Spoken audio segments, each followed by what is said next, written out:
Chapter 2:16. The four Ironbacks had been Elmar's subordinates for many years, and this time they were also brought to the fortress, but they had not shown up in the previous battles, and they suddenly rushed up the wall at the last moment and played a decisive role. After the battle, Elmar returned to her human form, but her beautiful face had lost all color. She was badly injured, and she was so tired that she was about to cramp. Raphael, who was in the underground hall, was of course unharmed, but his face was also pale, and he could hardly stand up. As for the magicians, they were no longer able to fight. This day's battle did not only happen in this fortress, otherwise, no matter how capable Raphael and Elmar were, they would not be able to stop the all-out attack of the Giant Legion. Just like yesterday, the Cold Legion went out of the city to form up again, and the assembled troops slowly advanced in the direction of the battlefield. Felix decided to remain vigilant, but for the time being, he decided to focus on taking down the fortress first. The speed of the retreating Legion was very slow. They even stopped for lunch at noon and continued to advance in the afternoon. Felix saw that the fortress was about to be taken, and of course, he refused to give up. He knew that he had enough troops to fight on two fronts, so he ordered his subordinates to form up to meet the enemy when the Cold Legion had marched 10 miles away, and to ignore them if they did not reach this distance. He did not expect the Cold Legion to be serious this time. When the siege battle was at its most tragic, Felix gathered 1,000 sword and shield soldiers and cavalry to form up on the avenue to meet the enemy. At this moment, it was another fortress that suddenly launched a counterattack. Link opened the gate and rushed towards the Giant Legion's battle formation with 200 cavalry. In his direction, Felix also placed 500 sword and shield soldiers on guard, and immediately formed up to meet the enemy. The cavalry's impact was strong, but it did not completely defeat the battle formation formed by the giant warriors with their heavy shields and long edges. Link also brought 10 magicians out of the city, and with the cavalry, they cast magic attacks. Felix was not moved by Link's attack. He believed that the 500 giant sword and shield soldiers could stop the 200 cavalry, and gave the order to fight to the death. Link went out of the city because the situation in the other fortress was critical. He also saw that the enemy's catapults could not be transferred to attack his fortress, and the most feared archers were all not in the battle formation, so he sent the cavalry out of the city to fight. Link himself was also a great magician, and with the help of 10 magicians in his team, he killed hundreds of giant warriors as soon as he left the city, and he also lost dozens of cavalry. But the enemy did not retreat, and the formation was tight. The cavalry could not continue to exert their impact. Link hurriedly ordered the cavalry to return to the city. The cavalry, who had no battlefield experience, was inevitably a little confused when they retreated. The giant warriors took the opportunity to attack and rushed into the gate of the fortress. Just then, there was a sudden buzzing sound. Link, who had already rushed back into the city, immediately activated the defensive formation and launched a counterattack. The city guards also rushed towards the city gates. The city gate was closed, and the giant warriors who had rushed into the city gate were all killed or captured alive after a fierce battle. The priests of the Giant Legion were attacking Raphael's fortress under the command of Lucien. The archers and catapults were also in that direction, so they could not attack Link's fortress for the time being. The giant warriors outside the city had to retreat and continue to guard. This battle was also thrilling. When the four Ironbacks finally joined the battle, George led the Salem Legion and saw from afar the giant army that Felix had set up. On the chariot, John whispered, "Did you see their formation? There are very few cavalrymen, almost all of them are sword and shield soldiers." George muttered, "The giant warriors are very powerful. Be careful of the spears they throw when you charge within 100 steps." John sighed and said, "No matter what, we still have to face them head-on in the end. This is the best opportunity. They have no catapults, no archers, and even no chariots, so we can take our time to get into formation." George nodded slightly and said, "They have few horses to begin with, and there are many places on the Saya Plateau where horses cannot pass, so they have to rely on the strong Highlander giants to carry the horses over. With few horses, there won't be too many chariots, and even fewer cavalrymen, so we have to make good use of them." Their chariots are all set up on high platforms and let the archers attack the fortress. Felix is too confident. Does he want to use sword and shield infantry to resist the charge of our chariots? John narrowed his eyes and said, he has the capital to be confident. The spear and shield phalanx formed by the giant warriors is very difficult to deal with. Besides, he has now transferred all the archers to attack the fortress, and they should be tired after shooting arrows for a day. It's all thanks to Raphael and Elmar that we've exhausted their most threatening forces. George's original plan was to let the two fortresses hold on for more than 7 days, consuming and restraining the combat power of the giant legion, so that they would not be able to storm Leng in the short term, and turn the decisive battle into a war of attrition. Unexpectedly, the plan was not as fast as the changes. He did not expect Felix to use his troops so fiercely, targeting one fortress and launching continuous fierce attacks, while Raphael and Elmar defended the fortress so tenaciously that they had achieved the expected goal ahead of time. If the giant legion were allowed to rest for a few more days to replenish their combat supplies and continue to attack like this, the fortress would definitely not be able to hold. George and John had already prepared for both sides, and seeing this situation, they took advantage of the situation to march forward, and the decisive battle came ahead of time. When the armies of both sides set up in the sunset, the siege battle was finally over. After fighting for a day without taking down the fortress, the crossbows and firestones were exhausted, and the chariots and catapults were also restrained, but another decisive battle was about to begin. At this time, the people who were suffering the most were probably the priests of the giant legion. They had formed a magic formation to assist in the siege and had been fighting fiercely for a day, but now they had to return to the magic formation. It was impossible for the two armies to fight without the help of the priests.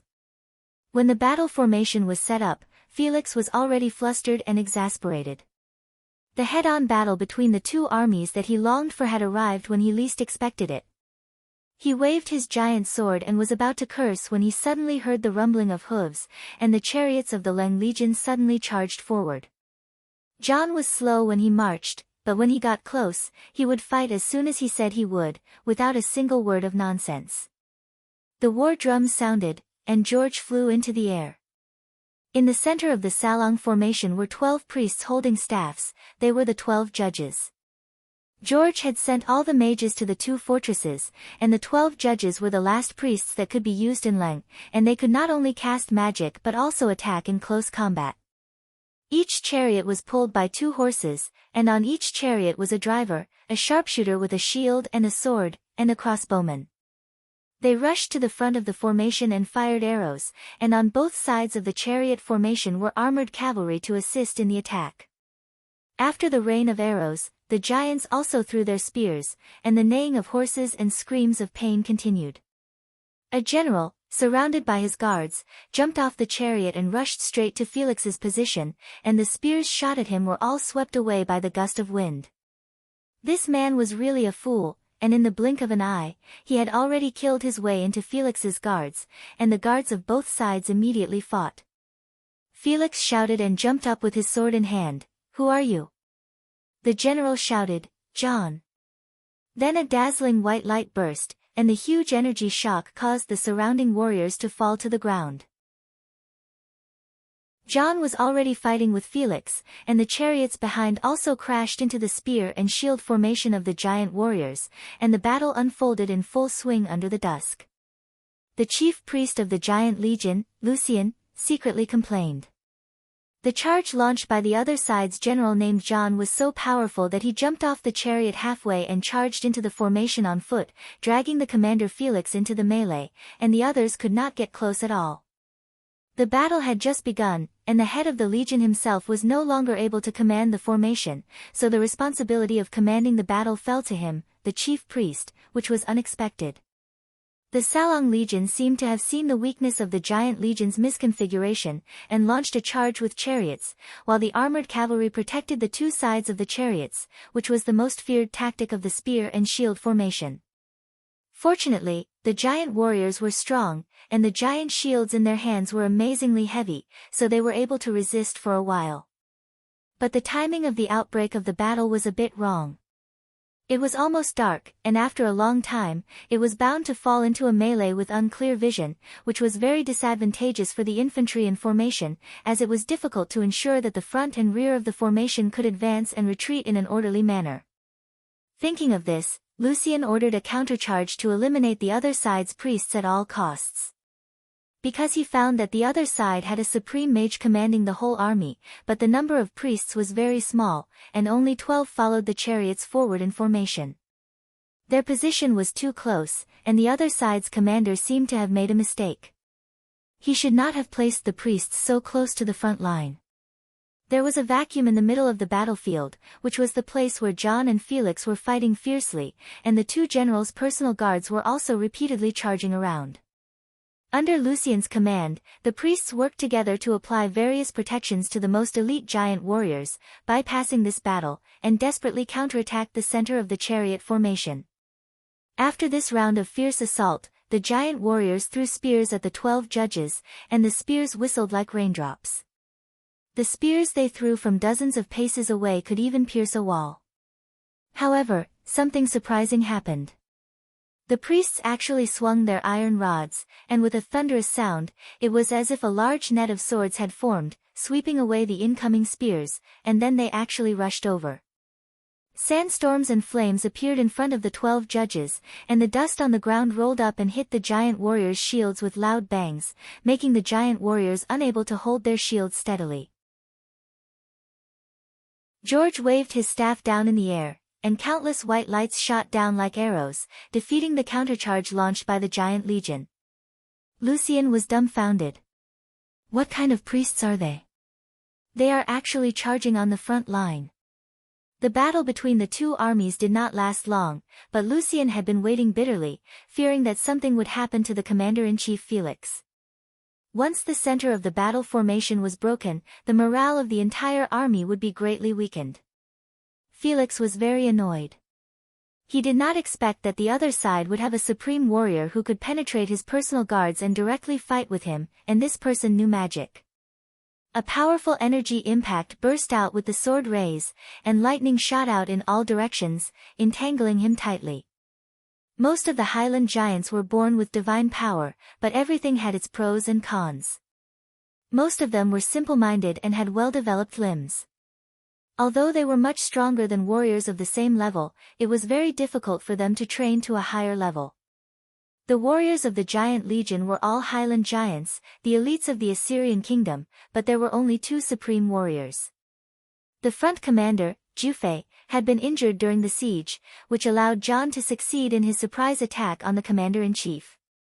The priests of the giant legion were not Highland giants. Most of the trained Highland giants were warriors, and mages were very rare. So Lucian's command of the army was a little uneasy. Felix wanted to finish the battle with John as soon as possible. He had an 8th level achievement and was stronger than the average 8th level supreme warrior, and his heavy sword carried the power of wind and thunder.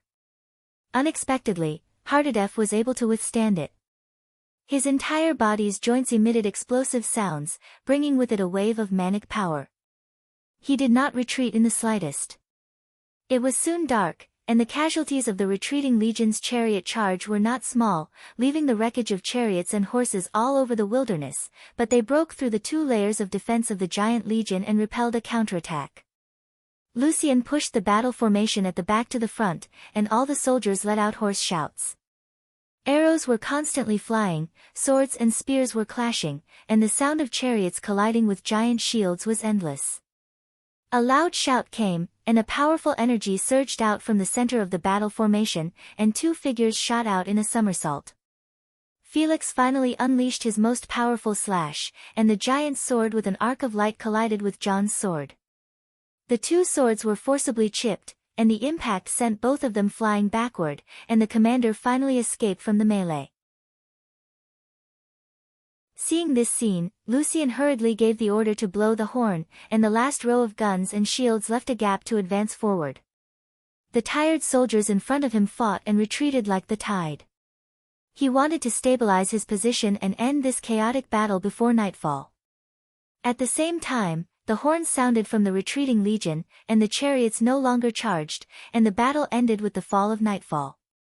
The result of the battle was a draw. Although the retreating legion had the upper hand in terms of tactical arrangements, the giant legion was still evenly matched with their powerful combat power. Both sides suffered more than 300 casualties, and coupled with the casualties and consumption from storming the fortress, the giant legion was no longer able to attack in one go, and had to retreat to rest. George was also unable to take advantage of the situation to launch a counterattack against the city of Enril, but he pushed the battle line between the two fortresses and reinforced the fortress that had been defended for 3 days. Judging from the situation on the battlefield, it was hard to tell who would win, but this result was a victory for the city of Salem. Although the battle did not defeat the giant legion, it reversed the situation of the entire battle, forming a stalemate, holding the front line of defense and ensuring the stability of the rear. And after the baptism of this battle, the soldiers of the retreating legion also gained real confidence and became a force that could fight tough battles on the battlefield. The most tragic part of the battle was naturally the fortress guarded by Raphael, where more than half of the 500 defenders were killed, and the remaining half were all wounded. The section of the wall that the giant legion attacked was almost destroyed, and without the protection of the magic formation, a supreme warrior like John would have been able to collapse a large part of it with one kick. Defending the fortress and fighting in formation, the retreating legion suffered more than 900 casualties among the 3,000 soldiers of the retreating legion, a staggering number. George was also unable to counterattack for the time being, and the retreating legion was in urgent need of rest. But the people of the city received an unprecedented encouragement, because the legion they had formed had repelled the giant legion, and everyone regarded it as a great victory. In the minds of the people, this was also a victory for Ammonius, and everyone walked into the shrine at the same time to offer sacrifices to Murin and Ammonius on the high platform. Then the people heard Ammonius' oracle that the gods encouraged the people to have the confidence to build and defend their homes, and Salem was in an uproar. Ammon, far away in the Garden of Eden, learned about what happened in Salem through the statues in the shrine.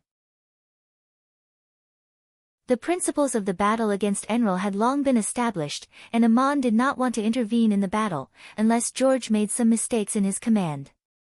George naturally did not make any mistakes, and Ammon was a veteran of the battlefield, and in his view, it was Felix who made a mistake. Felix should not have attacked the fortress so fiercely, and a smarter approach would have been to besiege it for a long time to strike and deplete the reinforcements of Salem, which the giant legion could have done. But Felix underestimated the defensive capabilities of the fortress, and blindly attacked, and in the end, he was in a difficult position. On the other hand, Felix had no choice. He wanted a quick victory to solve the supply problem of Enril in the plains of Duk, and was unwilling to confront Salem for a long time. But the battle with George resulted in such a result. Now that the armies of both cities were resting, no one was able to launch a decisive blow. In the subsequent battles, as long as the commanders did not make serious mistakes, neither side would be able to defeat the other, regardless of victory or defeat. Unless there was a turning point in the balance of power, the situation had already been formed, and the complete annihilation of the other side had become an impossible plan that outweighed the gains. Ammon did not have to pay too much attention to the battle. But Ammon had to pay attention to it. When the people prayed to his statue with one heart, it formed a strange power that awakened Ammon from the spiritual world, as if the statue standing on the altar had opened its eyes.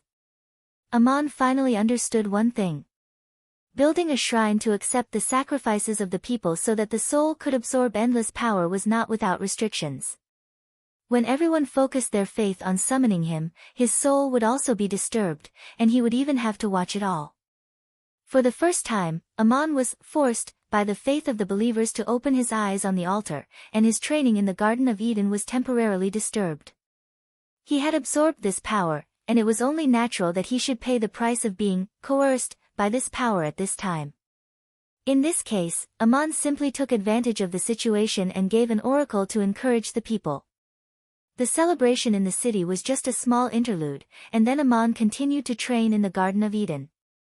The war on the plains of Duk broke out as he expected, and several small-scale conflicts broke out, but neither side could achieve a decisive victory, and entered a state of stalemate and attrition. With this war, Ammon's vision and mentality of the world gradually gained a sense of detachment. He was really like a god that people could not see, but could feel. Chapter 217. There were countless pieces of debris falling from the sky. Aman stood there with his sword stuck in the ground. Gabriel knelt on one knee in front of him and raised the battle axe high above his head with both hands, saying, "Aman, you win." Aman took the battle axe and put it away in his spatial magic tool. He stood there and asked, "George, do you want to arbitrate?" George didn't see clearly how the two had decided the winner, but the scene in front of him had already explained the result. He hurriedly stood up and said, "There is no need to arbitrate, Lord Gabriel has already admitted defeat." Aman pulled out his sword and gently patted Gabriel's shoulder. He smiled and said, "Well, the duel is over. You can get up." Gabriel said, "You can kill me." Aman replied without batting an eyelid, "I can kill you or not. According to the agreement of the duel, it should be up to me to decide. You are now my prisoner, and I will ask the Empire of Igut to pay a ransom for you, a noble warrior. If the Empire of Igut refuses, you will become my slave, and I have the right to give you back your freedom." Gabriel nodded and said, "That's right, what do you plan to do?" Aman smiled and said, "This is the first time in my life that I have fought with someone in such a way. It's really enjoyable. I'm tired after fighting for so long. Let's have a good drink and eat. I will send a messenger to the pharaoh about the ransom. You can only wait for the result. Your mission is complete. I still want to have a good talk with George." George came up and said, "Two top warriors of the continent, the duel just now was really wonderful. Unfortunately, I didn't get to see it clearly. Lord Gabriel, when did you become an 8th rank warrior?" "Even I didn't know." Gabriel stood up and replied, "Just now." George was taken aback. He stared blankly for a moment before exclaiming, "Advance in battle? I've never heard of such a situation." Aman smiled and patted him on the shoulder. "So what if you haven't heard of it? Haven't you seen it with your own eyes? I didn't expect that this duel would only last for a day. Let's continue drinking, we haven't finished talking yet." Everyone returned to the undamaged tent. It was time for dinner. Link cleaned up the broken utensils on the table. Aman took out all kinds of delicacies and invited everyone to sit down and talk. George and Link sat down, but Gabriel stood beside them. Link asked, "Why don't you sit down? Aren't you tired?" Gabriel replied with a serious expression, "My current status is Aman's prisoner of war. Aman is sitting at this table, so I should be standing. Thank you Aman for freeing me, and thank you for the food in front of me." The Supreme Warrior's temper was stubborn and he did everything very seriously. Aman had to say, "Then you can stand and eat. Drink a few more glasses of wine, I specially prepared it for the two lords." "George, the Supreme Warrior Gabriel has completed his mission, and you are also here to kill me. What do you want to do? Do you also want to ask me for a duel?" George shook his head and said, "I'm not a supreme mage like Celia. How can I fight a supreme general like you without a summoned beast? If I really want to fight, it should be the Supreme Warrior Gabriel in front, and I fight from behind. That is the best way to deal with you. The Egyptian Empire sent the two of us to kill you because they wanted us to do that. Aman, but you didn't, how do you want to complete the task?" George sat in a chair and stretched his arms, his expression seeming very relaxed. "I accepted the order, but there are two kinds of tasks in this world, those that can be completed and those that can't be completed. Before I set off, I said that if I couldn't complete the task, I would not go back. I have long known your ability, and your power is far greater than when you led thousands of troops. It seems that I have to practice hard, otherwise I won't be able to complete the task. Ammonius, for the sake of our old friend, can you let me stay here and practice?" Aman and George looked at each other, and then both laughed, the laughter getting louder and louder, almost to the point of tears. Aman raised the jug and poured a glass of wine for George. "You are no match for me, you can't complete the task. George, I can continue to practice and become stronger, maybe one day I can surpass you now." Aman blinked and said, "You may improve, but don't forget that I will continue to practice too." I was far inferior to you at the beginning, and now I have a 9th level achievement. George, then I'm afraid I'll have to stay here. Will you take care of my food, drink, and accommodation? Before Amon could answer, Link couldn't help but interject, Lord George, if you are willing to stay in Salem, we would be more than happy. I will arrange everything, you can rest assured and live comfortably, just let me know if you have any requests. George suddenly let out a long sigh and said, continuing to break through is easier said than done. There are many people in the world who have awakened their power, but almost half of them die as first-level mages, and some are even unable to break through to the 2nd level in their lives. There are so many warriors in the world, but how many of them can achieve a higher level? After Enkidu, I have not heard of anyone else who has a 9th level warrior, and now there is Amon. How difficult or lucky is it for a supreme mage to advance? I wonder if I can have that kind of luck. Amon smiled and comforted him, everything depends on one's own effort, just like a mission, there are those who can't and those who can. You were not born to be a supreme mage, were you? Lord George, there is also a shrine in Salem, and now a chief priest is needed to appease the people. If you stay in the city, you would be the most suitable candidate, I wonder if you would be willing. George glanced at Amon. You yourself are the most suitable, right? Amon shook his head and said, I'm not suitable, I'm already standing on the altar. George nodded. Well then, I can't live and eat for free, I have to do something. Before I complete the mission, I will be the chief high priest of Salem. It's a familiar job for me anyway, it's easy to do. Gabriel was surprised. Lord George, you want to be the chief high priest of Salem? But their shrine. George turned his head and interrupted her. Great warrior Gabriel, you still don't know where I came from, do you? I was born as a sorcerer, and as a sorcerer, I achieved the highest level. The person who taught me was called Nietzsche. He was born as a miner in Duk, and he was also a supreme sorcerer. Now that Duk has become the city of Salem, and I came here, it may be the luck that guided me to a higher realm. Amon, if you want me to be the chief priest of Salem, there are 2 things I want to make clear. Amon held his glass and said, Speak. George said unhurriedly, Since I am the chief priest of Salem, then don't use the title of mage, just call me a sorcerer, what do you think? In the city of Salem, not only the nobles, but everyone can receive guidance in learning magic, no, let's just call it magic. Amon and Link looked at each other and slapped the table. Of course we didn't ask, in fact, we are all born as sorcerers. But whether it's magic or magic, it can't be taught casually, it has a test requirement, and can only be guided to the right person, it has nothing to do with identity. George smiled and said, Of course I know this, I am the chief priest, these specific matters are handled by the priests, I will tell you what to do. I also want to remind you of one thing, my mission is still to hunt you down, and maybe one day I will do it. Amon also smiled and said, I'll wait. George waved his hand. You don't have to be too nervous, I will tell you before I do it. Anyway, the Order of the Empire of Iga did not specify the time, maybe 10 years, maybe 20 years, if I live long enough, maybe 100 years. Amon raised his glass and said, Then I wish you a long and healthy life. The 2 clinked their glasses and drank, and as soon as Gabriel saw this scene, he already knew that George did not intend to return to the Temple of Isis as a high priest. He chose to stay in Salem as the chief priest, on the one hand, because he did not want to carry out the mission of hunting down Amon, and on the other hand, he should have his own considerations. A supreme mage like him no longer pursued wealth, status, or even glory, but achievements in this life, and may have encountered a bottleneck that he could not break through in his training, and was looking for a new opportunity.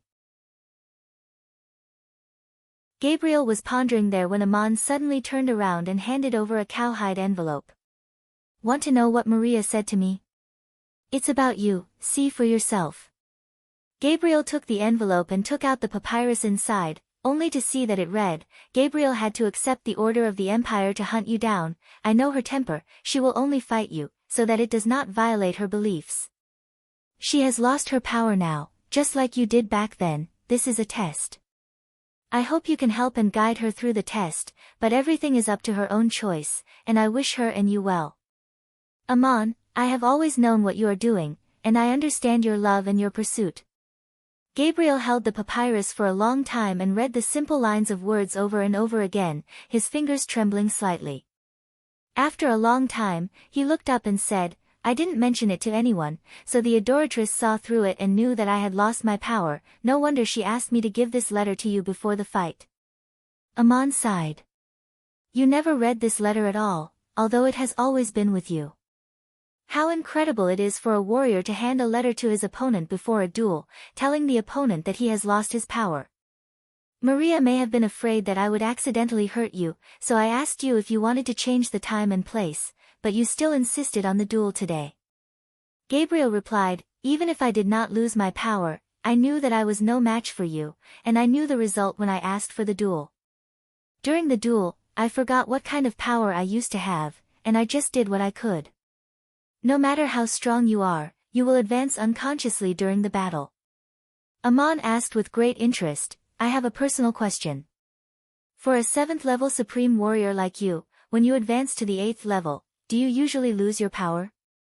Gabriel replied, some do, some don't, the situation varies. It is said that this is a test of the gods for their people, giving some more difficulties. Aman, what's the difference between knowing and not knowing? Gabriel, in terms of the power mastered, there doesn't seem to be much difference, but there should be a difference, I'm not too sure about this. Aman turned to George and asked, when you advanced to the 8th level, did you also lose your power? George shook his head. No, it's just that for a while, I always felt that I did not have enough magic power to perform magic, so I lived in seclusion in the shrine until I had enough magic power to instantaneously cast supreme magic. As far as I know, 8th level supreme mages have different experiences and achievements. For example, Julian, the supreme mage who died in battle, did not lose his power at all when he advanced. There must be some kind of clear guidance that I don't understand yet. Aman thought for a moment and asked, 9th level supreme mages like Li Kuei-yu, Gilgamesh, and Goliath, did they also lose their power when they advanced from the 7th level to the 8th level? George shook his head. How would I know? No one will say it. Listening to you, you seem to understand the mystery behind it. Aman smiled and with a flick of his finger, the wine in the jug gushed out strangely and condensed into the shape of a mountain on the table, from which several paths appeared, each leading to different heights. He explained, like climbing a mountain, there are many paths that can reach the same height. Some paths can go further, some paths may bypass certain obstacles but not reach the top of the mountain. There may only be one path or several paths that can eventually reach the top. George's eyes lit up, and he pointed to the hill of wine on the table and said, the same path, different people can climb different heights, some people can only stop at the foot of the mountain, others may reach the mountainside. Ammonius, if there is a chance, I would like to have a good talk with you in private. Link chuckled and said, Lord George, you finally called Ammonius by his name? It doesn't sound like a joke this time. If you want to stay in Salem as the chief priest, there will certainly be plenty of opportunities. After he finished speaking, he glanced at Gabriel again, and seeing that she was still holding Maria's letter and standing there in a daze, he asked Aman again, Ammonius, Lord Gabriel is now your prisoner of war, how much ransom are you going to ask the Empire of Iga to pay? Aman also glanced at Gabriel, and then replied lightly, I don't want ransom, I just want something from the Empire of Iga. George asked, what is it? The Supreme General must want something special, it's not someone, is it? This sentence was actually a joke, and the someone he was referring to was, of course, Maria. The Egyptian Empire could not agree to this condition, and Aman could not make such a request. With another flick of his finger, Aman put the wine on the table back into the flask, and said expressionlessly, if you want to ransom the supreme warrior Gabriel, my condition is the position of the chief god of the Empire of Nra. George's hand trembled, and he almost dropped the glass, and said in a trembling voice, my God, what kind of condition is that? Aman replied coldly, the reform of Merneptah Pharaoh's divine system, the establishment of Ra as the only heavenly god, and Seth as the head of the angels representing the heavenly gods, has nothing to do with me. But he sent Gabriel and you to kill me in the name of the oracle, so my request is to deprive the oracle of its name. This condition may be unimaginable, but for this matter, it is only natural for me to make such a request. As for whether I agree or not, that is a matter for the empire of Igut itself, and it has nothing to do with me. The hidden meaning of these words could only be understood by the gods.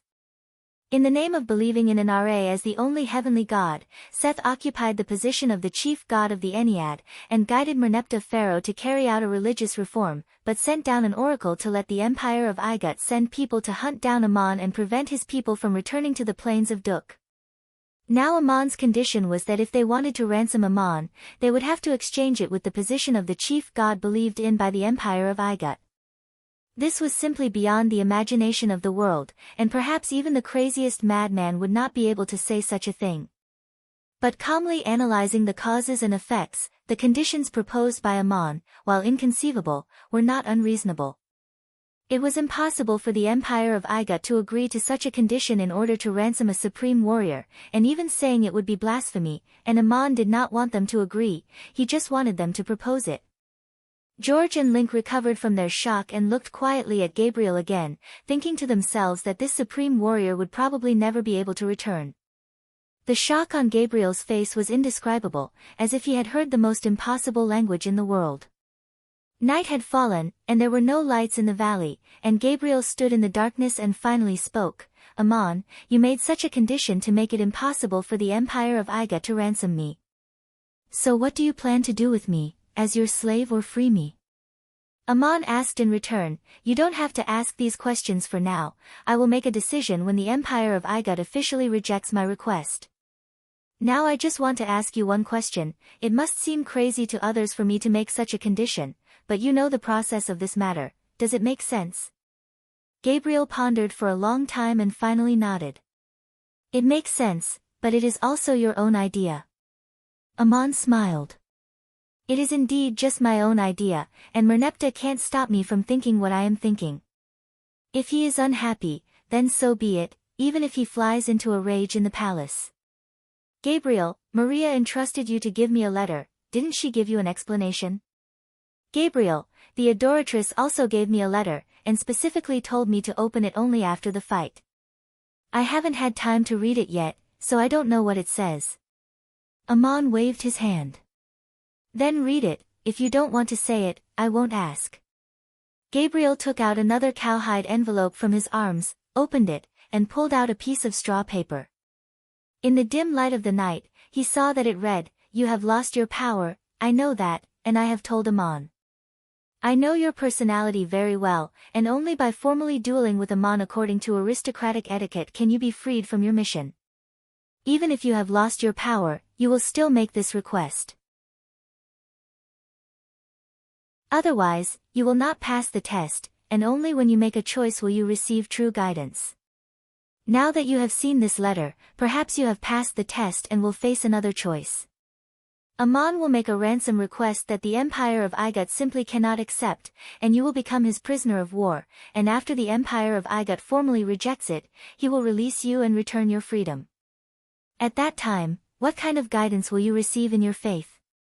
I know your faith very well, and there is no need to deliberately change it. I also know your faith in the gods, which is the light in your heart. I hope that you will find the true source of divinity and accept the guidance of that light.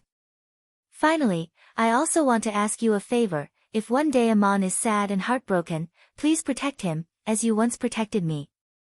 Gabriel looked at the letter, stood there thoughtfully without saying a word, and finally quietly put the letter away. Aman and the others did not disturb her, and Link said, Things here are done for the time being, are we going back to Salem? I intend to hold a ceremony for the shrine to summon the gods, and now that there is a chief priest, I can ask Lord George to preside over it. Aman, summon the gods. I am also on that altar, and I will go to Salem myself, so it doesn't matter if I come or not. But Murin has been waiting for this day, and after I walked out of Igut, she has not shown up to see me, so she should be waiting to see when I will fulfill my promise."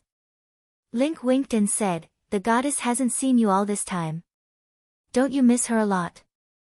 Then this matter needs to be done quickly." Amon shook his head. "There's no need to be too anxious, this is also a celebration of the city. Let's wait here for a few more days, and wait for Elmar and John to arrive before we set off together, you might be surprised." They waited in the fortress that was being built for half a month, and Link didn't quite understand why Amon said he would be surprised.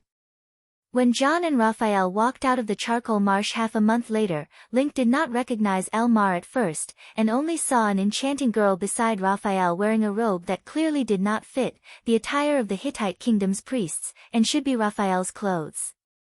Link looked left and right, and could not help but ask John, "Where's Elmar?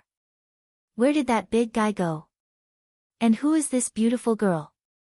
John smiled a little strangely, but did not answer. The girl twisted her waist and said, "I am an emissary of Ammonius, known as the guardian goddess of the charcoal marsh. Link, you can call me the goddess of the marsh, or the angel of Elmar." This girl actually called herself Elmar, and Link was dumbfounded and petrified. Amon's voice came from somewhere, "Elmar, congratulations. Raphael, thank you too. Have you found Bright Moon Knight's whereabouts?"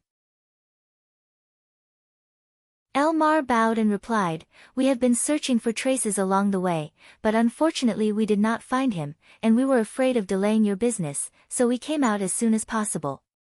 Amon's voice continued, "It's good that you came out safely, he may have left the charcoal marsh, and since he was ordered to assassinate me, let me deal with him." "Guardian goddess of the charcoal marsh, who gave you this nickname?" Elmar laughed and said, "It's Raphael. He even praised me for being untainted by the mud." Raphael hurriedly explained, "Amon, I was just joking with Elmarch." Amon's voice chuckled, "That's a good joke, Elmarch. Since you call yourself that today, then you must protect the safety of the charcoal marsh's trade routes in the future. Let's return to Salem together first, there's a celebration to be held, it's already the end of the month, please support. Please. Thank you very much." Gabriel knelt on one knee in front of him, holding the battle axe high over his head with both hands and saying, "Amon, you win." Amon took the battle axe and put it away in his spatial artifact, then stood there and asked, "George, do you want to arbitrate?" George had not seen clearly how the two had decided the winner, but the scene in front of him had already explained the result, and he hurriedly stood up and said loudly, "There's no need for arbitrate, Lord Gabriel has admitted defeat." Amon pulled out his sword, patted the blade lightly on Gabriel's shoulder, and said with a smile, "Well, the duel is over, you may get up." Gabriel said, "You can kill me." Amon replied calmly, "I can kill you or not, according to the agreement of the duel, it should be up to me to decide. You are now my prisoner of war, and I will ask the Empire of Igut to pay a ransom for you, a noble warrior. If the Empire of Igut refuses, you will become my slave, and I have the right to give you back your freedom." Gabriel nodded and said, "It's like this, what do you plan to do?" Amon smiled, "This is the first time in my life that I've fought with someone in such a way, it's really enjoyable. I'm tired after fighting for so long, let's have a good drink and eat something. I will send a messenger to the pharaoh about the ransom, you can only wait for the result. Your mission has been completed, I still want to have a good talk with George." George had already come forward and said, "Two top warriors of the continent, the duel just now was really wonderful, but unfortunately I didn't get to see it clearly. Lord Gabriel, when did you become a warrior of the 8th rank? Even I didn't know." Gabriel stood up and replied, "Just now." George was taken aback, and after staring blankly for a while, he exclaimed, "Advance in battle? I've never heard of such a situation." Amon smiled and patted his shoulder, "So what if you haven't heard of it, now you've seen it with your own eyes, haven't you? I didn't expect this duel to only last for a day." "Let's continue drinking, we haven't finished talking yet." Everyone returned to the intact tent, looking at the time, it was time for dinner. Link cleaned up the broken utensils on the table, and Aman took out a variety of delicious food, inviting everyone to sit down and talk. George and Link both sat down, but Gabriel stood next to them. Link asked, "Why don't you sit down, aren't you tired?" Gabriel replied with a serious face, "My current identity is Aman's prisoner of war. Aman is sitting at this table, I should stand. Thank you Aman for freeing me, and thank you for the food in front of me." The Supreme Warrior's temper was stubborn enough, and he did everything very seriously. Aman had to say, "Then you can stand and eat, drink a few more glasses of wine, I specially prepared it for the two lords. George, the Supreme Warrior Gabriel has completed his mission, and you are also the one who came to kill me. What do you want to do? Do you also want to ask me for a duel?"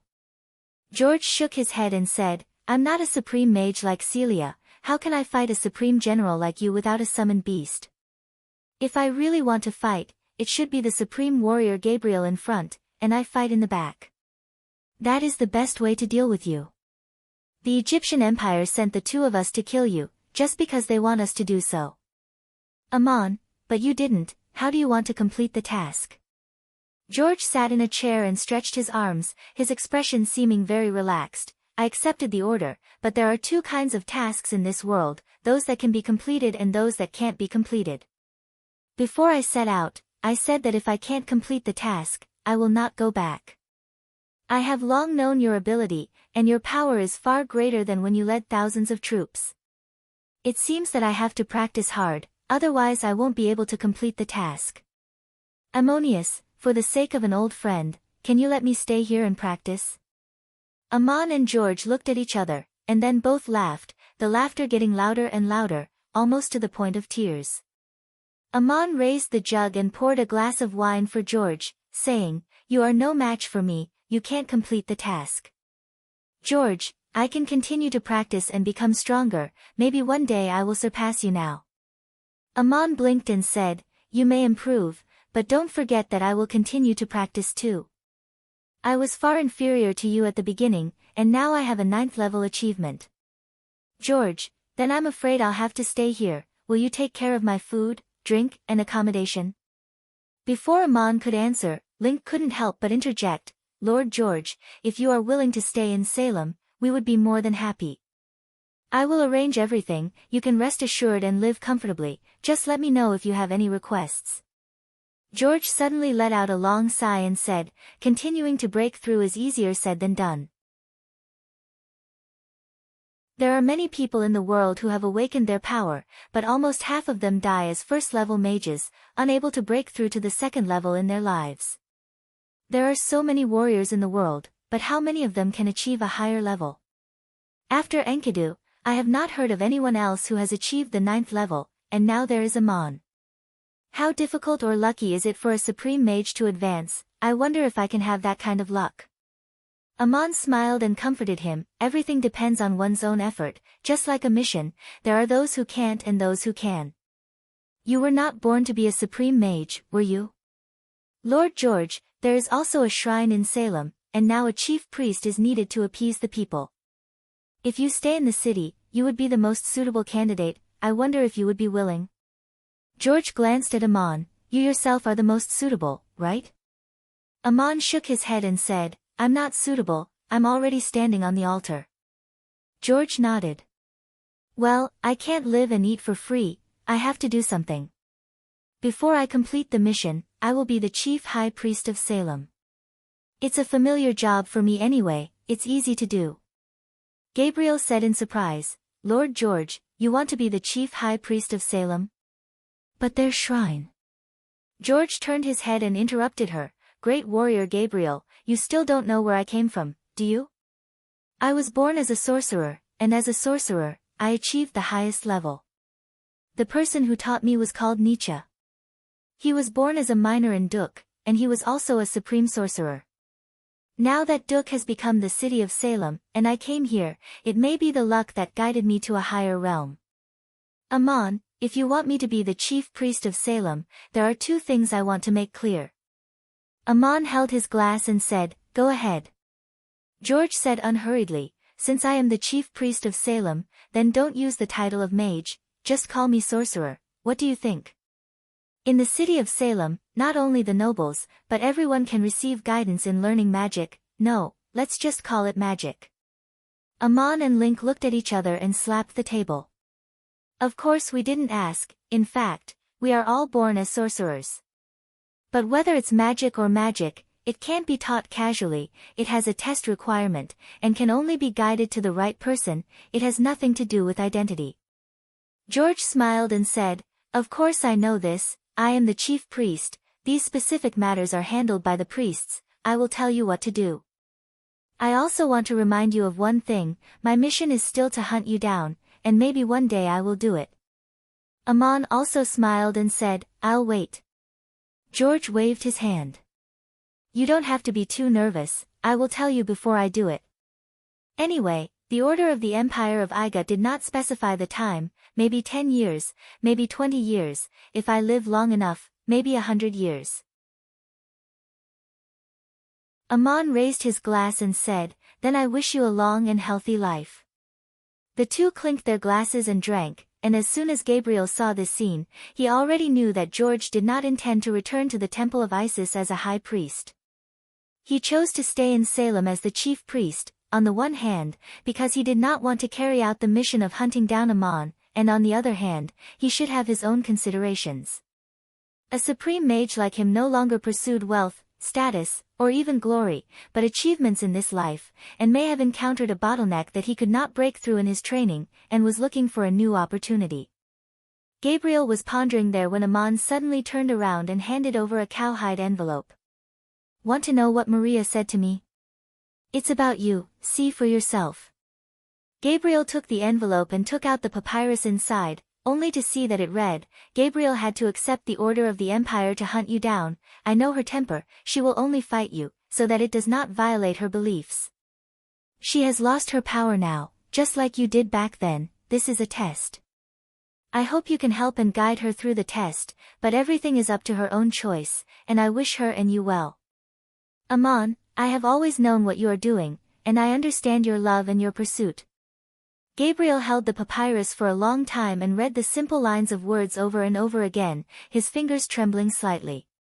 After a long time, he looked up and said, "I didn't mention it to anyone, so the adoratress saw through it and knew that I had lost my power, no wonder she asked me to give this letter to you before the fight."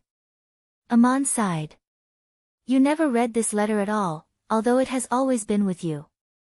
How incredible it is for a warrior to hand a letter to his opponent before a duel, telling the opponent that he has lost his power. Maria may have been afraid that I would accidentally hurt you, so I asked you if you wanted to change the time and place, but you still insisted on the duel today." Gabriel replied, "Even if I did not lose my power, I knew that I was no match for you, and I knew the result when I asked for the duel. During the duel, I forgot what kind of power I once had, and just did what I could. No matter how strong you are, you will advance unconsciously during the battle." Amon asked with great interest, "I have a personal question. For a 7th level supreme warrior like you, when you advance to the 8th level, do you usually lose your power?" Gabriel replied, "Some do, some don't, the situation varies. It is said that this is a test of the gods for their people, and some people are given more difficulties." "Amon, what's the difference between knowing and not knowing?" "Gabriel, in terms of the power mastered, there doesn't seem to be much difference, but there should be a difference, I'm not too sure about this." Amon turned to George and asked, "When you advanced to the 8th level, did you also lose your power?" George shook his head. "No, it's just that for a period of time, I always felt that I did not have enough magic power to perform magic, so I lived in seclusion in the shrine until I had enough magic power to instantaneously cast supreme magic. As far as I know, 8th level supreme mages have different experiences and achievements. For example, Supreme Mage Julian, who died in battle, did not lose his power at all when he advanced. There must be some kind of clear guidance that I don't understand yet." Amon thought for a moment and asked, 9th level supreme mages like Likueyu, Gilgamesh, and Goliath, did they also lose their power when they advanced from the 7th level to the 8th level? George shook his head. "How would I know? No one will say it. Listening to you, you seem to understand the mystery behind it." Aman smiled, and with a flick of his finger, the wine in the jug gushed out strangely and condensed into the shape of a mountain on the table, from which several paths appeared, each leading to different heights. He explained, like climbing a mountain, there are many paths that can reach the same height. Some paths can go further, some paths may bypass certain obstacles but not reach the top of the mountain. There may only be one path or several paths that can eventually reach the top. George's eyes lit up, and he pointed to the hill of wine on the table and said, the same path, different people can climb different heights, some people can only stop at the foot of the mountain, others may reach the mountainside. Ammonius, if there is a chance, I would like to have a good talk with you in private. Link chuckled and said, Lord George, you finally called Ammonius by his name? It doesn't sound like a joke this time. If you want to stay in Salem as the chief priest, there will certainly be plenty of opportunities. After he finished speaking, he glanced at Gabriel again, and seeing that she was still holding Maria's letter and standing there in a daze, he asked Ammon again, Ammonius, Lord Gabriel is now your prisoner of war, how much ransom are you going to ask the Empire of Iga to pay? Ammon also glanced at Gabriel, and then replied lightly, I don't want ransom, I just want something from the Empire of Iga.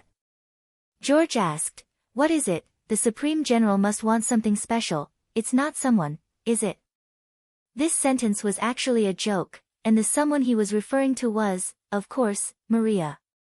The Egyptian Empire could not agree to this condition, and Ammon could not make such a request. With another flick of his finger, Ammon put the wine on the table back into the flask, and said expressionlessly, if you want to ransom the supreme warrior Gabriel, my condition is the position of the chief god of the Empire of Nra.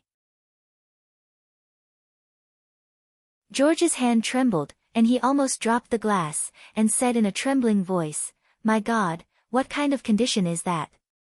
Ammon replied coldly, the reform of Merneptah Pharaoh's divine system, the establishment of Nra as the only heavenly god, and Seth as the head of the angels representing the heavenly gods, has nothing to do with me. But he sent Gabriel and you to kill me in the name of the oracle, so my request is to deprive the oracle of its name.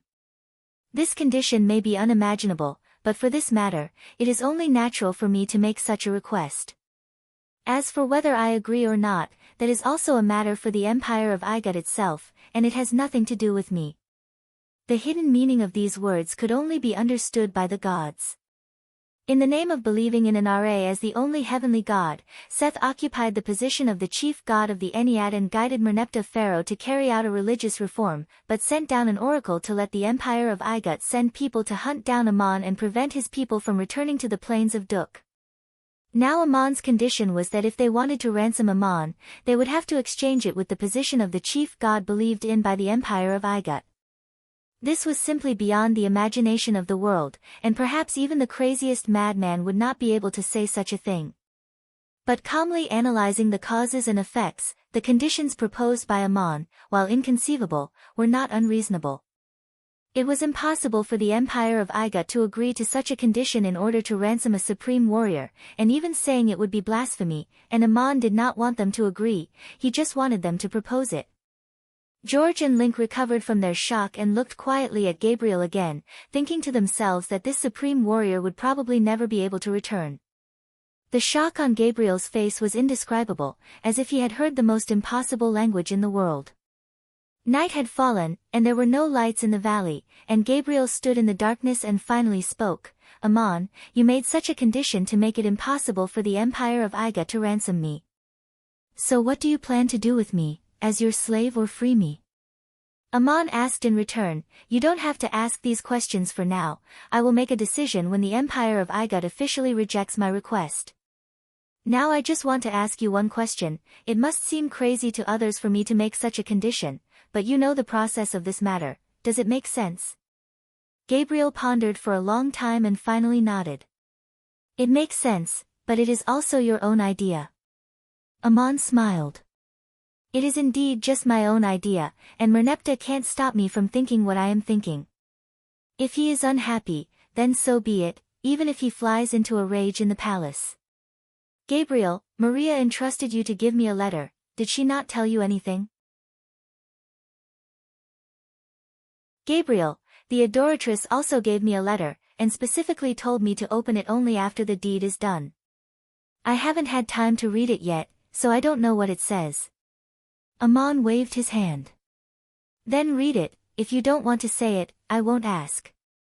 Gabriel took out another cowhide envelope from his arms, opened it, and pulled out a piece of straw paper. In the dim light of the night, he read the words on it. You have lost your power, I know that, and I have also told Ammon. I know your personality very well, and only a formal duel with Ammon according to aristocratic etiquette can free you from your mission. Even if you have lost your power, you will still make this request. Otherwise, you will not pass the test, and only when you make a choice will you receive true guidance. Now that you have seen this letter, perhaps you have passed the test and will face another choice. Ammon will make a ransom request that the Empire of Igut simply cannot accept, and you will become his prisoner of war, and after the Empire of Igut formally rejects it, he will release you and return your freedom. At that time, what kind of guidance will you receive in your faith? I know your faith very well, and there is no need to deliberately change it. I also know your faith in the gods, which is the light in your heart. I hope that you will find the true source of divinity and accept the guidance of that light. Finally, I also want to ask you a favor. If one day Ammon is sad and heartbroken, please protect him, as you once protected me. Gabriel looked at the letter, stood there thoughtfully without saying a word, and finally quietly put the letter away. Ammon and the others did not disturb her, and Link said, "Things here are done for the time being. Are we going back to Salem? I intend to hold a ceremony for the shrine to summon the gods, and now that there is a chief priest, I can ask Lord George to preside over it." Ammon, summon the gods. I am also on that altar, and I will go to Salem myself, so it doesn't matter if I come or not. But Murin has been waiting for this day, and after I walked out of Igut, she has not shown up to see me, so she should be waiting to see when I will fulfill my promise. Link winked and said, "The goddess hasn't seen you all this time. Don't you miss her a lot? Then this matter needs to be done quickly." Ammon shook his head.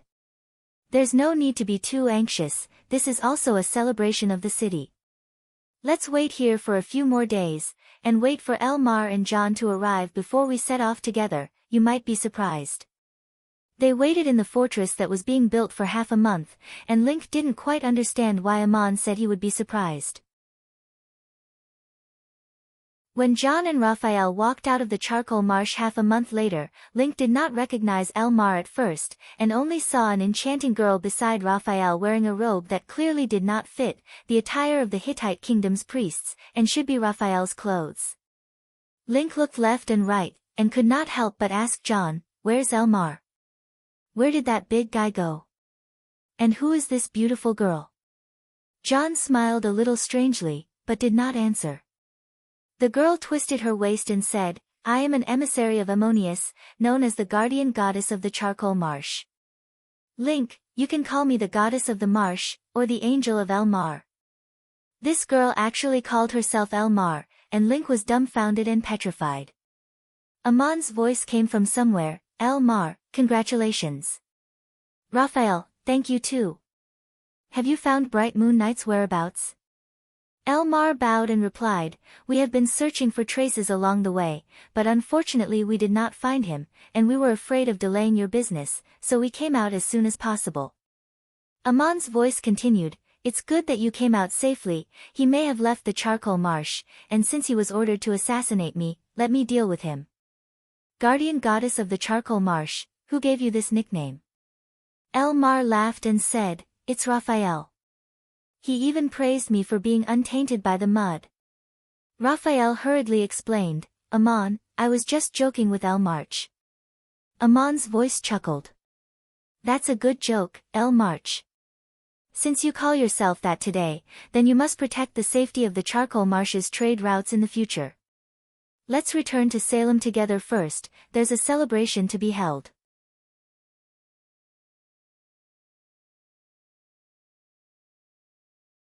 Chapter 218. 200. Major event. This major event was related to the two kingdoms, and the king of Hittite, Assyria, actually made a request to the city of Salem. The city of Salem was nominally established in the territory of the Hittite kingdom, and the trade route entrance to the charcoal marsh was also controlled by the Hittite kingdom. King Ashur's use of a request, in the name of a request, was already giving a lot of face, which was actually tantamount to an order. This was the cause and effect of the matter. After the battle, Aesop had to fulfill his pre-war promise as soon as possible and reward the meritorious warriors in order to attract more people to serve the city of Salem. But many of the dead warriors were foreign explorers and peasants, who had no family in the city of Salem, and could not even find someone to compensate them. If the situation had been different, it would have been fine. It was not that the city of Salem did not want to reward them, but that these people did not have the life to receive it. But after Joshua and Aesop discussed it, they issued a very interesting decree. According to the prior agreement, the warriors would receive corresponding land on the plains of Duk according to the size of their military exploits. Many of the warriors who had fought in the war had died, but the city of Salem still granted them land. The city of Salem announced the list of these people, their identities, and the land they had received, and made an announcement that if the legal heirs of these fallen soldiers came to the city of Salem, as long as they could prove their identity, they could register with the city's agriculture department to receive the land rewarded. The largest number of dead warriors were the peasants sent by Saya, who died in battle on the plains of Duk, but left their heirs land, which many people could hardly believe after hearing about. So there was an endless stream of people from the Hittite territory to the city of Salem through the trade route of the charcoal marsh, some of whom came to inherit their fiefdoms, others came to seek refuge in the city of Salem in search of opportunities. This decree of the city of Salem was very attractive, and it was simply a blessing for the hooligans and proletarians everywhere on the continent. Through the new policies formulated by Joshua, Aesop gathered an even larger population in the city of Salem in a short period of time after the war, with the number of registered residents exceeding 10,000. The two trade routes in the direction of Charcoal Marsh and Marduk City were also unprecedentedly lively. At this moment, King Ashur of Hittite sent Celia as an emissary to deliver a letter of credence to the city of Salem, making a request to Lord Aesop and Ammon behind the scenes. The Hittite kingdom was preparing to go to war with the kingdom of Babylon again, and the first target to be attacked was the city of Marduk in the southeast corner of the plains of Duk, and the battle plan was to seize the land east of the inland lake and west of the Euphrates River. King Ashur planned to send 2 legions to flank them from the north of Hunan. The southern legion, of course, marched along the Saya Desert, while the northern army had to cross the plains of Duk. It was difficult for large legions to enter the plains of Duk, but after the opening of the trade routes in the charcoal marsh, this tactic became possible. The exit of the trade route was in the hands of the city of Salem. So King Ashur requested to pass through the territory controlled by Salem, and then head south to attack the city of Marduk. This request made it difficult for Aesop to agree, but also impossible to refuse. Why did the king of Hittite want to launch a war against the kingdom of Babylon at this time? The reasons were complicated, but the most important was that the young king wanted to make up for a regret in his heart, and also to realize his great dream of expanding his territory. When Ashur was still a prince, he fought a great battle against the Babylon army as commander-in-chief with the assistance of Goliath, and had clearly won a great victory. But because of the sudden death of his father and the usurpation of his brother, Prince Feng Nu, who came to negotiate with the kingdom of Babylon, picked up a big bargain. This was a regret that Ashur had never forgotten. Ashur also had the dream and ambition to leave a lasting legacy in the history of the kingdom, and when his position was stable and the domestic situation was stable, he wanted to raise troops to punish the kingdom of Babylon, which had offended Hittite. There was almost no need for an excuse for this war, because the newly established city of Marduk by the kingdom of Babylon was in the territory of Hittite, and although the Hittite kingdom had never really controlled that place, it was still the nominal territory of the kingdom. Another goal of the war was to achieve the results that should have been achieved in the past, which was to repel the kingdom of Babylon to the east of the Euphrates River. As for the next step, the bigger strategic goal, Ashur did not say, but it could also be guessed that if the city of Marduk and the land west of the Euphrates River were captured, it might not be impossible to control the entire plains of Duk. But this was only a distant goal, and the first thing to do was to achieve the first victory. After learning of King Ashur's plan, Goliath neither encouraged nor objected, he just excused himself by saying that he was old and wanted to concentrate on the study of magic, and would no longer interfere in the matter. Goliath's reputation had spread throughout the kingdom, and he had become a figure second only to the gods, and King Asher had endured too long under the glory of the old man's figure. This time, King Asher had intended to rely entirely on his own prestige and wisdom to achieve meritorious service, and the battle plan was also personally formulated. Goliath understood the young king's thoughts very well, knew why Asher wanted to start this war, and knew that he could not persuade him even if he wanted to, so he did not express his opinion. In fact, King Asher started this war because of an oracle, which Enlil had just sent down at this time, instructing the Hittite kingdom to attack the kingdom of Babylon. This oracle completely catered to King Asher's intentions, and it was already impossible to change his mind. The battle plan of a two-front pincer attack was to send the Legion of Anu into the plains of Duk, which had to pass through the trade route controlled by the city of Salem. King Asher had written very clearly in the document that the legion he was sending was only passing through the route and would not threaten the city of Salem, and the target of the attack was the city of Marduk in the southeast. King Asher was also well aware that Salem was at war with the kingdom of Assyria in the north, and promised to keep the trade route through the charcoal marsh open so that Salem could receive continuous logistical support. The implication was that if Salem did not agree, he would order Saya to close the trade route. If Aesop agreed, it would be tantamount to putting an elite legion of the Hittite kingdom into the plains of Duk, and it was hard to guarantee that it would not be a threat. If the Hittite kingdom really took down the city of Marduk, it was hard to say whether they would take advantage of the situation to capture the entire plains of Duk, including Salem, in the future. If they took advantage of the battle between Salem and Enlil to launch a surprise attack from behind, they might take down Salem first. If there was a choice, Aesop definitely did not want this situation to happen, but if he refused this request, King Asher would only need to give an order to close the trade route in the charcoal marsh and cut off the logistical supply line that Salem currently desperately needed. Aesop, George, and the others could not make up their minds, so they came to the shrine and called for Amon's guidance. At this time, Link had been switched to the fortress that Raphael was originally guarding, while John was sent to guard another fortress.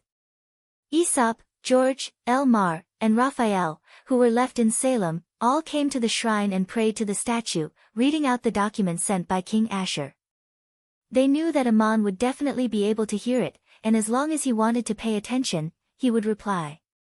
After reading the document, they heard Amon's voice, "For a request that cannot be refused, you can only consider how to agree to it.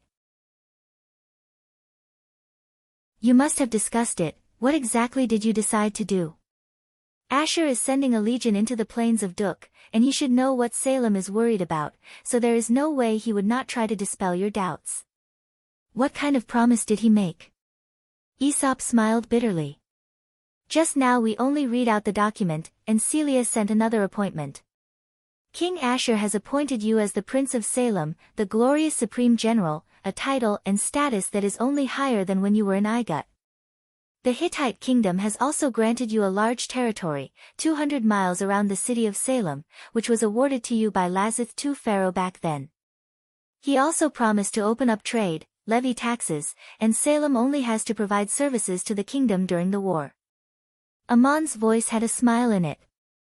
"This is something that we fought for ourselves, and he is very good at doing favors, giving it to me in the name of the kingdom. If I accept this appointment, it will be tantamount to officially incorporating Salem into the territory of the Hittite kingdom, and if I refuse this appointment, it means that Salem will not cooperate. In fact, this appointment is a promise made by the Hittite kingdom to Salem. How do you think we should deal with it?" George replied, "Actually, it is very easy. You are Ammonius, already training in the divine kingdom, and even the king's orders will not be able to be delivered. We will leave these documents in the city, but we cannot deliver them to you, and you neither need to accept nor refuse." Ammon, "Well, that is exactly how it should be handled. If we agree to the request of the Hittite kingdom, there are naturally pros and cons, so what is the biggest disadvantage? George, if we allow the Hittite kingdom's legion to enter the plains of Duk to attack Marduk city, then the trade route between us and Marduk city will be cut off, and all supplies will have to rely on the trade route in the charcoal marsh to replenish. Amon, the trade route in the charcoal marsh is much more important than the trade route in the direction of Marduk city, and if you refuse, the more important backup will be cut off. It is the lesser of two evils, and opening trade with the Hittite kingdom is exactly what Salem needs. Aesop added, in the long run, letting a legion into the hinterland of the plains of Duk is always a potential threat. Amon interrupted him, there will inevitably be more forces involved in the struggle for the plains of Duk, it's just a matter of time. Even without today's incident, there will be something else tomorrow, and even the current population of Salem is obviously too small, let alone 1,000 miles of fertile land. In the future, there will definitely be more than these 3 cities on the plains of Duk. George nodded repeatedly and said, there should indeed be such foresight. King Ashur chose a very good time. We resisted the invasion from the north, and he took the opportunity to enter the hinterland, and even if he did not attack Marduk city, he could have chosen a suitable place to establish a city. The final result of the discussion was naturally to agree to King Ashur's request, and not only to agree, but also to provide more assistance. The city of Salem would serve as a logistical transit station for the Hittite Kingdom Expeditionary Army, providing trading, stockpiling, and transportation services for military supplies, and would also become a foothold for a large number of logistical personnel of this legion after they entered the plains, showing an attitude of full cooperation. This kind of cooperation was exactly what the Expeditionary Army urgently needed, and in this way, it would also mean that the city of Salem would be brought to new prosperity. Not to mention anything else, a regular legion had tens of thousands of logistical personnel, and if they all settled in Salem, not only would they need to transport a large amount of supplies, but it would also be a very profitable business. On the other hand, the official combatants of the Hittite kingdom were not allowed to enter the city, and the defense of the fortress at the exit of the charcoal marsh trade route must also be the sole responsibility of Salem, and the Expeditionary Army was not allowed to intervene. The city of Salem built a total of 3 fortresses on the periphery, 2 of which were on either side of the northern main street, precisely to counter the city of Enril. The other fortress was on the edge of the charcoal marsh, guarding the exit of the trade route. If there was any movement on the side of the Hittite kingdom, as long as this fortress was closed, it would be equivalent to cutting off the most important logistical supply line of the Hittite Expeditionary Army. Agreeing to provide logistical services was based on the same idea, and if the cooperation was sincere, it would be beneficial to both sides, but if the Hittite kingdom had other intentions, then the logistical supply of the Expeditionary Army was in the hands of the city of Salem, and it would not be so easy to fall out with them. If King Ashur had no tricks up his sleeves, he should agree to these conditions that were beneficial to both sides. These countermeasures had already been discussed by Aesop and the others, and they were just asking for Amon's permission to make the final decision. Amon nodded in agreement, and finally said, "You have placed me on the altar, and I need to concentrate on training in pursuit of the true transcendence of eternal life, and I may not appear for many years, and even if I do appear, it may not be as Amon. The affairs of the city are up to the people of the city, and since it has been decided, let's do it well."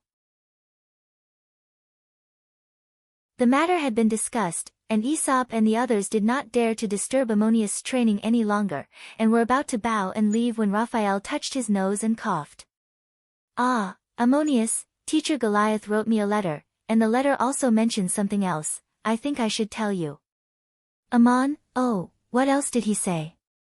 Raphael asked hesitantly, "Don't you think the appointment given to you by the Hittite kingdom is a little strange? You are not a member of the royal family. Why did they make an exception and give you the title of prince?" "Ammon, this King Ashur does things in a unique way.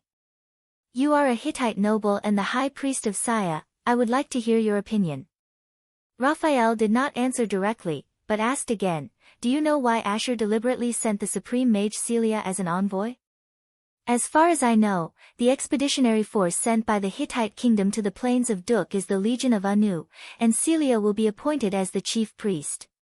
She is a princess of the kingdom, and her father is the younger brother of the former king Lucier." Before Ammon could say anything, Elmar became anxious and interrupted, "Why are you hesitating? If you have something to say, just say it. Do you still want Ammonius to play riddles with you?" Raphael continued a little embarrassedly, "This is what my teacher told me in private. He understands King Asher's intentions, and he hopes to marry Princess Celia to Ammonius. It's a long story. Celia was a princess of the kingdom, and she was young and beautiful, so she naturally had many suitors, even nobles of the surrounding kingdoms. But on the other hand, she was also a supreme mage, and this identity gave her the right to be arrogant. In other words, her standards were too high, and she did not like any of her many suitors. When Lucier was alive, he was worried about his niece's marriage, and once asked Celia, "What kind of man do you want to marry?" "All the heroes of the kingdom, as long as you take a fancy to them, I will immediately order the marriage." Celia replied, "I don't care about identity, my suitor should be more successful than me, and must defeat me in a duel." This sentence was tantamount to rejecting all suitors. Who could defeat a supreme mage? None of the suitors of Princess Celia had the ability to do so, not even thinking about it. As for those who had the ability, those supreme warriors or supreme mages had long been married and famous, and it was unlikely that they would pursue the princess of the kingdom. But then there was one thing that everyone knew, and that was the duel between Celia and Ammon won. This duel naturally had nothing to do with the pursuit of Celia, but people inevitably linked the two events together. There were many people in the capital of Igut talking about this matter, and many even said that only a great hero like Ammon was worthy of a supreme mage like Princess Celia. This time, King Asher deliberately sent Celia as an emissary to talk about cooperation, more or less to test whether Celia herself was willing to come to see Ammon, and Celia accepted the task. Conferring Ammon the title of Prince of Salem was already a hint, and if the two were really interested after they met, and Salem was willing to cooperate, King Asher would immediately act as a matchmaker. In a sense, this was also an idea of a political marriage, a means to control the city of Salem. Raphael explained the reason behind it, and George kept winking at him to stop him from continuing, but then he started coughing again, almost kicking him with his foot. There was still a statue of Murin standing on the altar, and it didn't seem appropriate to say this in person. Raphael finally said helplessly, "As far as Master Goliath knows, King Asher does have this idea, and it seems to have something to do with Enrel's oracle. As for the matters between the gods, I can't really comment." But King Asher did not say it explicitly. "Master just asked me to say hello to Ammonius, and it seems that there is no need to worry at the moment, because Ammonius did not appear in Salem at all." Ammon smiled and replied, "There's no need to talk about this anymore, I think King Asher himself is overthinking things."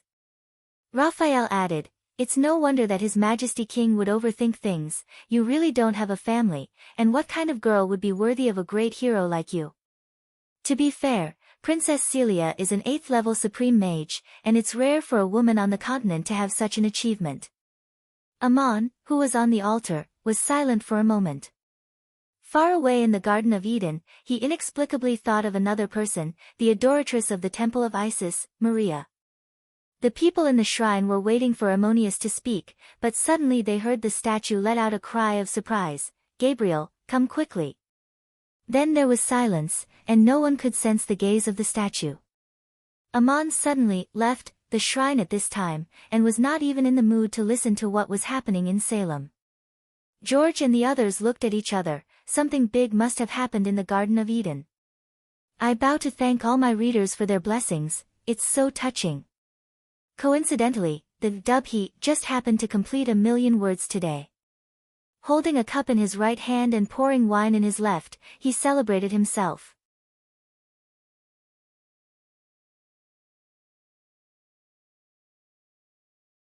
Chapter 219.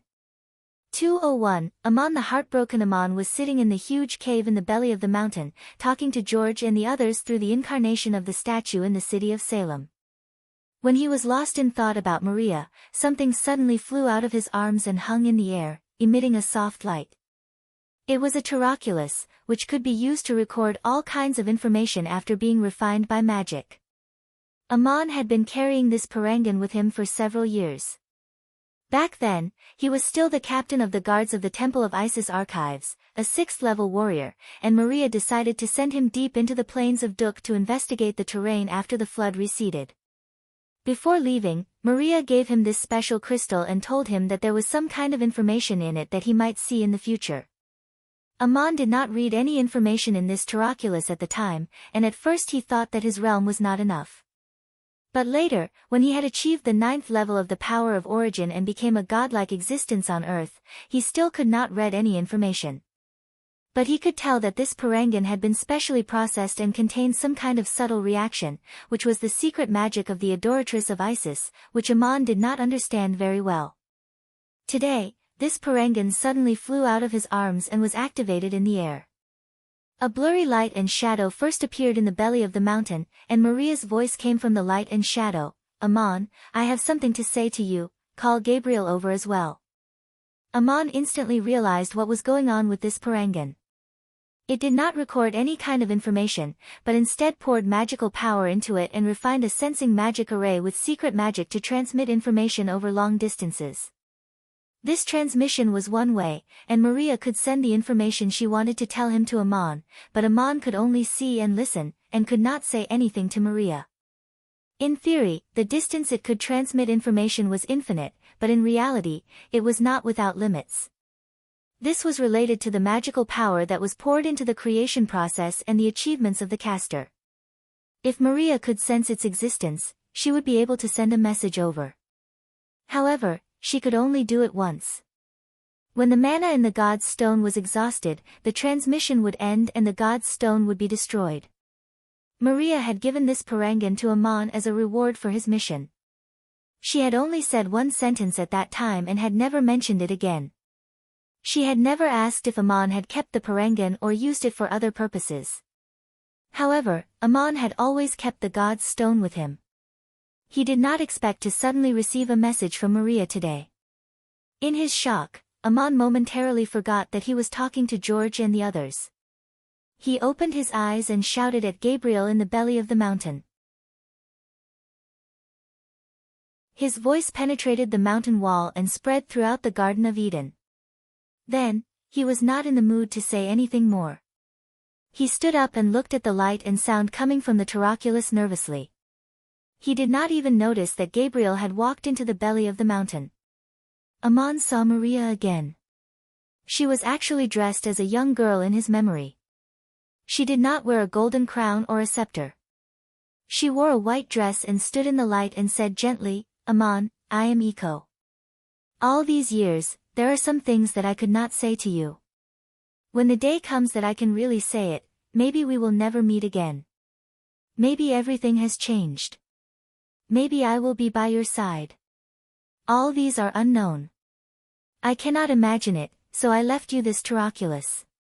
It can let you see me from thousands of miles away and listen to me. When this day really comes, I did not expect it to end like this. Maybe you will blame me for being so cruel and letting you see all this with your own eyes? This is my home. My faith has never wavered. My faith has always been pure. But I have my struggles and aspirations, just like you have your struggles and aspirations. I know what you are doing and what you will face sooner or later. This is the last testimony that I can leave for you. I don't know if I should say it is a pity or a blessing in this life. My heart is in your heart, and there is no need to speak anymore. After she said this, the scene in the light and shadow changed. It became Maria wearing a golden crown and holding a scepter, praying to the goddess Isis in the shrine. Suddenly, Set's voice came from the void. Maria, your prayer has touched the gods.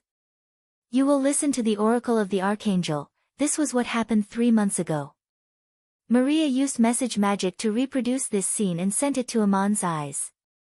After that conversation, Seth said coldly, I am only here today to tell you about the oracle that will come, not to ask for your consent. 3 months later, all the cities of the empire of Igut will send down oracles. The adoratress Maria will marry the pharaoh according to the guidance of the gods and become the chief high priest of the empire, symbolizing the final integration of the divine power and royal power of the upper and lower Igut. Whether you are willing or not, someone will announce all this for you. Even if you die, someone will dress up as you and complete the ceremony in your identity. This record will be left in the official history books of the Empire of Igut, and this story will be recorded in the poems chanted in the shrine. Prepare well, I will ask you again in 3 months, whether you will do it voluntarily or let me do it for you. It makes no difference to the Egyptian Empire. The light emitted by the Taraculus dimmed, then brightened again, and the light and shadow it emitted turned into another scene, which was what was happening in the distant temple of Isis at this moment. Maria stood in the main shrine, wearing a white dress without a golden crown, but she took out the scepter of the adoratress. The god's tear at the top of the scepter had a faint golden glow. There were no attendants around, and everyone had been sent away by the adoratress. At this time, the chief supreme warrior of the shrine, Ankh, came in and saluted, "Your Excellency, according to your instructions, everyone has been asked to stay 3 miles away from this hall, and the Legion of Isis has been ordered to enforce martial law." This is not a small movement, is it really the oracle of the gods? Why did the gods ask you to do this, the high priests are asking. Maria replied faintly, "Today, a miracle will appear here, an oracle that the archangel Seth had sent 3 months ago. I have ordered everyone to stay 3 miles away from this shrine for a reason, and it must be strictly enforced. Supreme Warrior Ankh, you must remember that no one is allowed to violate the order, you should also leave quickly and go 3 miles away." Ankh frowned slightly, "But how long do we have to wait?" Maria, you will naturally understand when the time comes, just restrain the people to wait 3 miles away and wait for the miracle to appear. Whoever dares to disobey the order and approach the shrine, arrest them on the spot regardless of their identity, and we will deal with them later. The adoratress, who had always been gentle, gave such a resolute order, and there was an awe-inspiring majesty to it. Ankh could not ask further, so he accepted the order and left. Shortly after he left, Seth's voice sounded in the shrine, "Maria, I came today to ask you if you have made a decision. Why did you expel everyone so far away? No one will be able to hear our conversation." Maria did not look in the direction of the voice, but only looked at the statue of Isis in front of her and replied calmly, "You told me that you were Seth, the head of the angels. But I only heard a voice, you can't prove your identity." There was obvious anger in Seth's voice. "You are a supreme mage and the adoratress of the temple of Isis, you should be able to tell who I am." Maria shook her head gently, "I have never seen Seth, I only heard your voice, and I don't know who is speaking to me in Seth's voice. Please don't forget, last time you claimed that you could also speak in the voice of the goddess Isis. If you really want to convey an oracle to me, please show your true form. Legend has it that you are very ugly, with the head of a donkey and the body of a human, but the statue is very handsome, I want to see your true face." In order to prevent idle people from peeking at the gods, I asked everyone to withdraw from the shrine and stay 3 miles away. Seth snorted coldly, "You actually want me to show up? Do you know that I am only here today to ask for your decision, but nothing will change because of your decision, you only need to answer yes or no." Maria looked at the god's tear on her staff, "I will only answer if I see you. If I don't see you, I won't make any decisions. You can ignore my thoughts, but don't forget that the adoratress with the staff in her hand also has great power. If I go all out, no one in Memphis will be my opponent. Your so-called plan will also become a joke." Seth sneered, "Without the identity of the adoratress, you are just a supreme mage with a powerful magic tool. Do you think you will be a match for the gods?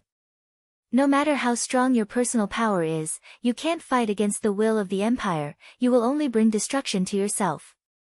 Maria nodded, "I know, but that also requires a great price. Seth, do you only know how to hide in the clouds and give orders? Why don't you show up in person, are you afraid of me?" As soon as the voice fell, Maria suddenly turned around, and a pervasive pressure appeared silently in the hall, and a figure appeared at the door, as if stepping out of the endless void. This person was an imposing man. He stood with his hands behind his back. His figure was well built, and his appearance was elegant. He was definitely not ugly. But his face was indeed a little long, and his eyes were a little small. To say that he had a donkey's head and a human's body was an exaggerated mockery. Maria had seen him many times, and this person was the archangel Seth on the altar. As soon as Seth appeared, he said coldly, "The adoratress of Isis symbolizes protection, blessing, and wisdom, and what you did was the most foolish choice. You could have become the high priest of the kingdom, the symbolic queen of Igut, as long as the mission of the adoratress of Isis was ended in your hands and the theocratic unification of the empire was completed. The goddess Isis is no longer here, and this is how things should be. Maria just looked at him, neither saluting nor answering, and the god's tear on the scepter kept flickering. Seth also stared at Maria, but the anger in his eyes gradually disappeared, and finally he said very calmly, "You can't be a match for the gods, and even if you are strong, you can't be my enemy. If I don't want to face you, you won't be able to see a true God who transcends eternal life. The reason why I showed up is just to tell you one thing." Maria finally spoke. "What do you want to tell me? Is it that the goddess Isis is no longer here, and the adoratress of Isis is no longer necessary to exist?" Seth did not answer or deny, and his tone changed. "You are already a 9th level mage, and you have just broken through the 9th level, haven't you? It's really rare. You are qualified to fill the position in the Ennead because of your achievements and luck, which I also admire very much. Now I can give you another choice. This is a gift from God, and it is the fruit of your own hard work. As long as you make an oath, you can be taken into the Ennead, share the secrets of the gods, become an angel, and have a chance to transcend eternal life in the future. I am your guide, and you only need to make an oath to me that in addition to being loyal to the Ennead, you only need to complete one more task, and that is to kill Amon, and the opportunity to become a god is right in front of you." Maria took a step forward. "I am surprised that you would change your mind and give me another choice. So what about the original choice? If I refuse, what are you going to do?" Seth said indifferently, "You cannot negotiate with the gods, this is the greatest blessing on earth. If you refuse, I don't know what else you want. Then you only have one choice left, and that is to destroy the spiritual imprint. I still need your identity to accomplish what I want to do, and whether it is a soulless body or not, people will only know that it is the adoratress of Maria." Maria took another step forward and said, "Are you so confident that you can do all this?" "Seth, anyway, there is only you and me here, so I will make it clear, even Horus is no match for me, and now that I have become the de facto king of the Ennead, it is not difficult to do all this. I just took a fancy to your qualifications and courage, so I gave you another choice." Maria slowly raised her scepter. "Seeing you appear from the void, I finally understood one thing: powerful warriors, or mages, can fight the gods on earth, but they cannot enter the world that belongs to the gods. In the battle between the gods and mortals, as long as they are not willing to show up, they are invincible. But you have shown up, and you are standing too close to me." A gray scroll appeared out of thin air. It was the Tiamat's wrath that she took from Amon. Crazy Ol remembered that when he made the iron staff, it was modeled after the scepter of the adoratress of the temple of Isis, and the ventosylum inlaid on the scepter was also a refined spatial artifact. When Maria raised her scepter, the scroll in the ventosylum was released. Seth shouted, "What is this?" "Maria, don't tell me you don't know about Tiamat's wrath." Seth curled his lips. "Tiamat's wrath? I know very well that the temple of Isis wanted to make it but failed, and you are just trying to scare me with such an empty shell. I want to tell you, even the real Tiamat's wrath can't destroy me, the legends on earth are just exaggerations." Maria took another step forward. "I just want to try."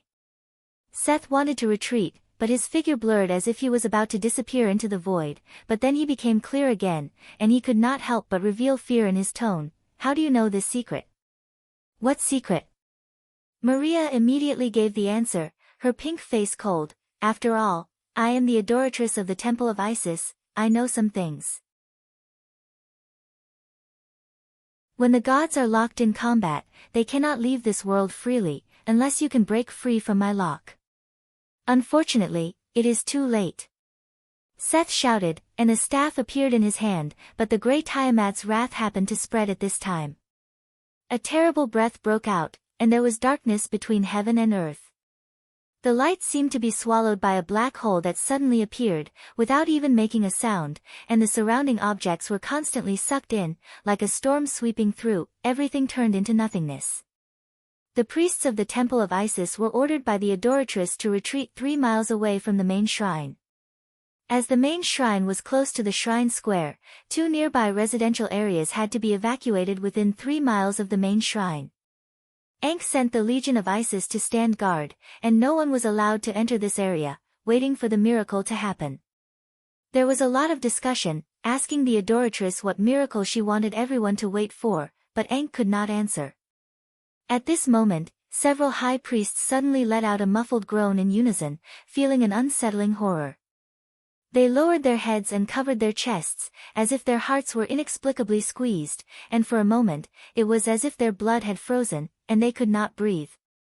The supreme mages with the highest achievements felt it the most, while the ordinary people looked up in the direction of the main shrine, alarmed by the inexplicable terrible breath.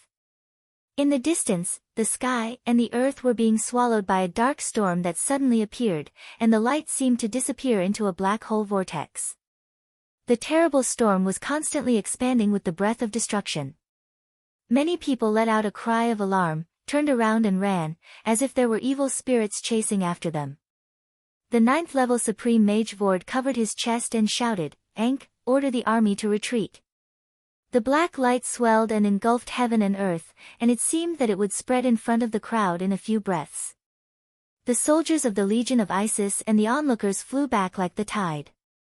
But the range of the black light was not that far, and it only destroyed all the buildings about a mile around the main shrine before slowly disappearing. The magnificent main shrine of Isis and the side halls on both sides had been reduced to scorched earth.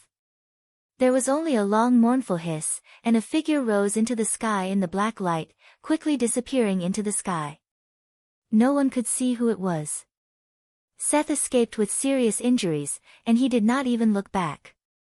Echo.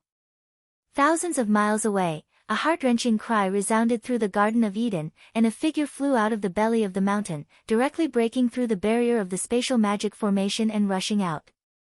Peloponnes, who was building the spatial magic formation, was startled.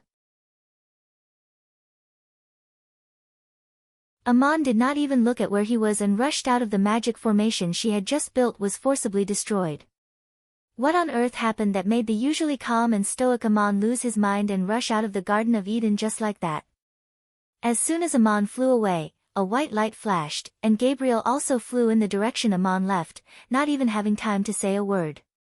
Peloponnes and Moses looked at each other, not knowing what had happened to the two of them. In the hollow of the belly of the mountain in the Garden of Eden, there was a spray of blood on the ground, and among the blood was the broken parangan.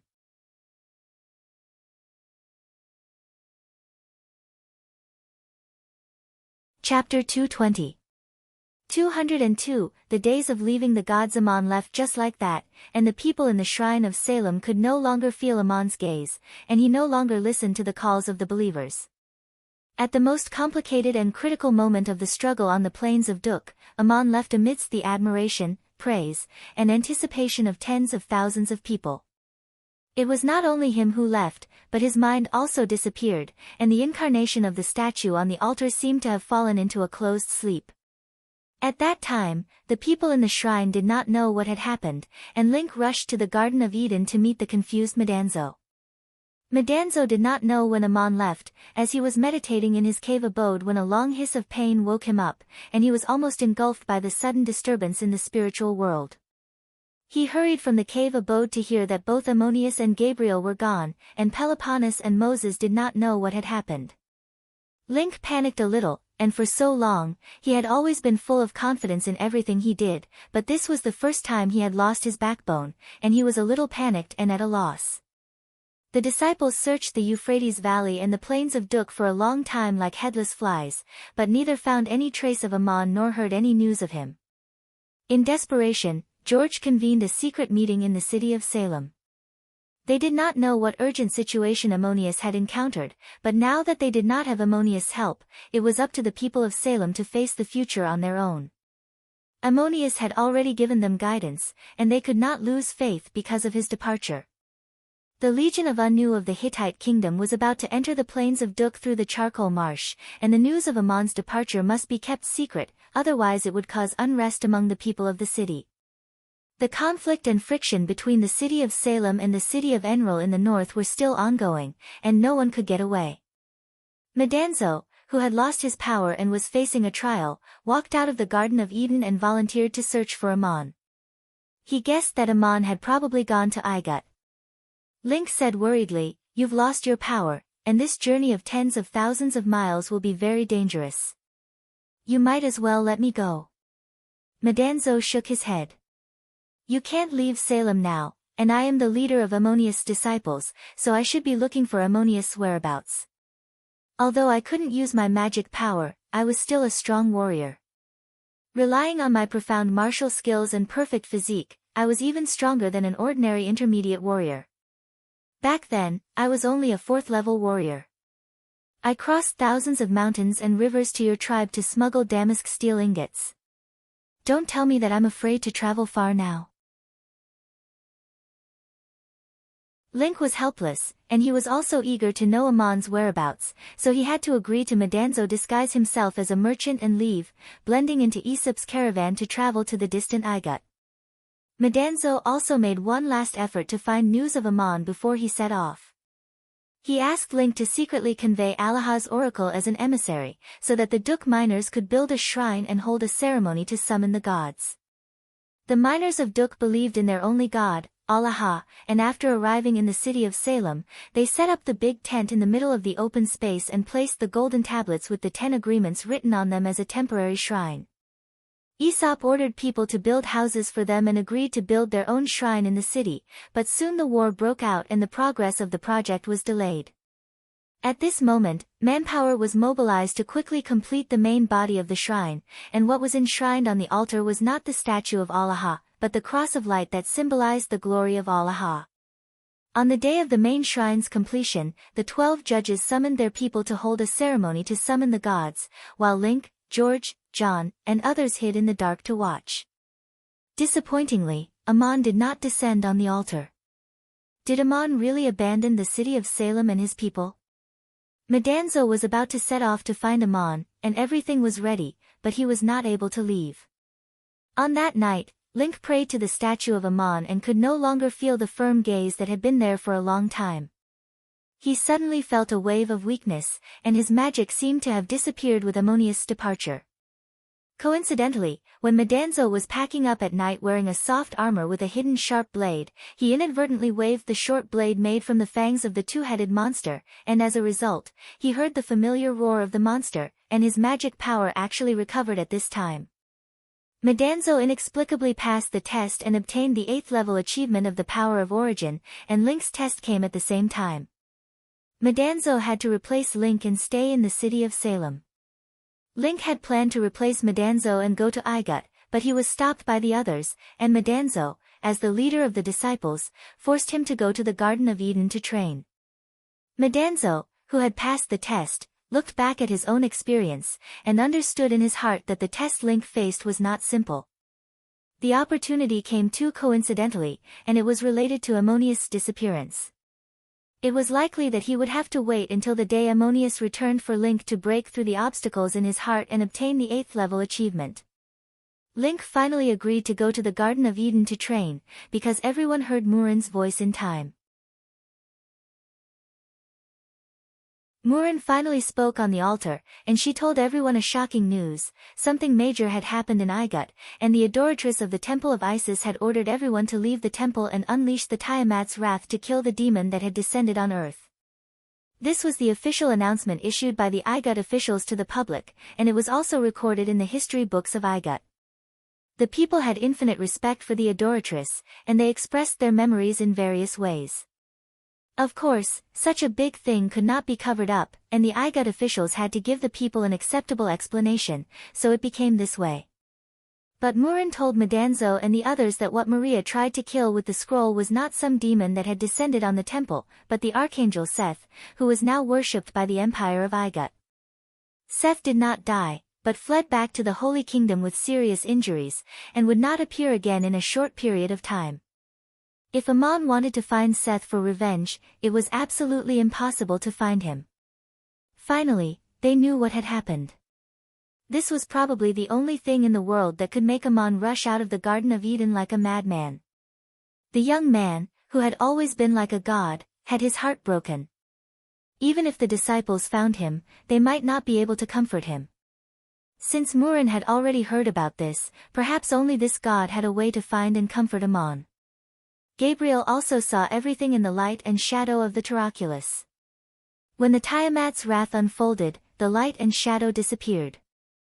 Aman swayed and fell to the ground, spewing blood and letting out a long hiss that shook the Garden of Eden, and then flew out. By the time Gabriel chased out of the Garden of Eden, Aman was long gone. Gabriel was a warrior. She had personally witnessed many sacrifices and deaths, and was ready to sacrifice herself at any time. She had always been courageous on the battlefield. When she left the Empire of Igut, she knew Maria's situation in her heart, but she did not expect this to be the result. At this time, she finally understood why Maria wrote her that letter, and Gabriel remembered what Maria said in the letter. Now that you have seen this letter, perhaps you have passed the test, and will face another choice. Aman will make a ransom request that the Empire of Igut cannot accept. You will become his prisoner of war, and after the Empire of Igut officially refuses, he will release you and return your freedom. At that time, what kind of guidance will you receive in your faith? I know your faith very well, and there is no need to deliberately change it. I also know your faith in the gods, that is the light of your heart. I hope you find the true source of divinity and accept the guidance of that light. Finally, I want to ask you a favor. If one day Aman is sad and heartbroken, please protect him, just like you once protected me. Gabriel, who had always been strong and unafraid of death, was now in tears. Her first thought was to rush to the Igut. But what could she do if she rushed to the Igut? The light and shadow shown by the Taraculus ended when the Tiamat's wrath unfolded. Neither Aman nor Gabriel knew what happened after that, nor did they know if Seth was still alive. The archangel was likely to have perished together with Maria. If that was the case, even if they wanted to take revenge, they could not find the target. This was the most heartbreaking torture. The Tiamat's wrath had already unfolded, and it was impossible for Maria to still be there, but Aman must go to Montefiore in person. He must also confirm Seth's whereabouts. If Seth was still alive, Aman would definitely find this god for revenge. Gabriel had the same idea as Aman. If Seth was still alive, she must kill this god with her own hands. But she had another task, which Maria had already told her long ago. She had to find and protect the heartbroken Aman. Gabriel had comprehended the power of the origin, but comprehending it did not mean possessing it. She was an 8th-level supreme warrior, and she needed to verify and practice again. Fortunately, she had the foundation of the second awakening before, and the verification of the power of the origin was very fast. Now that she had achieved the 6th level of magic, she could operate a shuttle. Aman had once given her a flying shuttle, so that she could travel in the Garden of Eden. She used this shuttle to chase after the enemies. After chasing for a day and a night without seeing Aman, Gabriel calmed down from her grief. She was also thinking about how to find Aman. In her opinion, it was indeed too cruel for Maria to let Aman see that scene with his own eyes. The adoratress had always taken good care of Supreme General Aman. Her silent love, selfless help, and silent tenderness. In the end, she let Aman see that scene. Perhaps even Maria herself did not think that the Taraculus should not have been used like that. Thinking carefully about what Maria and Seth had said, it was conveying a very important message to Aman. One was that if the gods did not want to meet mortals, mortals could not see them at all, no matter how capable they were. The second was that if they were locked in combat, the gods could not leave the world at will. To deal with a god who had transcended eternal life, one must force him to show up and use powerful magic to lock him at a close enough distance. If Seth was not dead, and Aman wanted revenge, would Seth give him this chance? What could Aman do to force Seth to show up? If one wanted to destroy the gods, the best prerequisite was to become a god who had transcended eternal life himself. This was the last testimony that Maria had left for Aman. Gabriel did not know where to find Amon, but she first had to understand what had happened in the empire of Igut. She could do it in her own way. The supreme warrior returned to the territory of Igut alone and first met with Rod-dik. Rod-dik was woken up in his sleep by Gabriel in his bedroom in the mayor's mansion. The mayor was so scared that he almost fell out of bed, but the woman who accompanied him had been sleeping soundly. Obviously, she had been knocked out by Gabriel. The supreme warrior was sitting in the darkness, holding a battle axe in his hand that had traces of electricity flowing around it. Rod-dik was half relieved after recognizing her. He had not offended Gabriel, and she had no reason to assassinate him. He wrapped himself in the bed and asked, trembling, "Master Gabriel, why are you here all of a sudden?" Gabriel reached out and stroked the battle axe, replying expressionlessly, "Master, the guards of your mansion should be strengthened. If I were an assassin, you would have been beheaded long ago. Don't be afraid, I just want to ask you, what happened in Montefiore?" As soon as she arrived in Igut, she came to find Rod-dik. The mayor of Straits had always been well informed, and the various decrees of the Empire of Igut would be sent to the city lords as soon as possible. There were some things that ordinary people could not know. Rod-dik understood as soon as he heard it and quickly replied, "Are you here for the matter of the adoratress? I just got the exact news yesterday.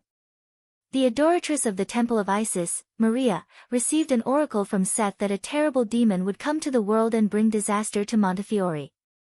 So the adoratress ordered the priests of the temple and the people of the city to retreat 3 miles away from the main temple, and when the demon came, they would use the power given by the gods to destroy it." This was the official announcement of Igut. According to internal news from the capital, Merneptah Pharaoh would also posthumously confer the title of the adoratress Maria as the chief high priest of the empire, and worship her in the main temple of the empire, which was the highest honor that the heroes of the empire could enjoy. This decree had not yet been announced, because Merneptah also planned to announce another thing. The main temple of Isis had been destroyed, and Merneptah planned to rebuild it, but instead of building the original temple, he would build the temple of Seth on its original site, making Seth the new guardian god of Lower Igut to commemorate this major event. Merneptah gave Maria the highest honor that the kingdom could enjoy in its history, and the glory of the adoratress of the temple of Isis reached its peak, but its mission of inheritance also ended in the hands of Maria. After listening, Gabriel asked again, "Mayor Dick, do you really believe that a demon has come to the temple of Isis?"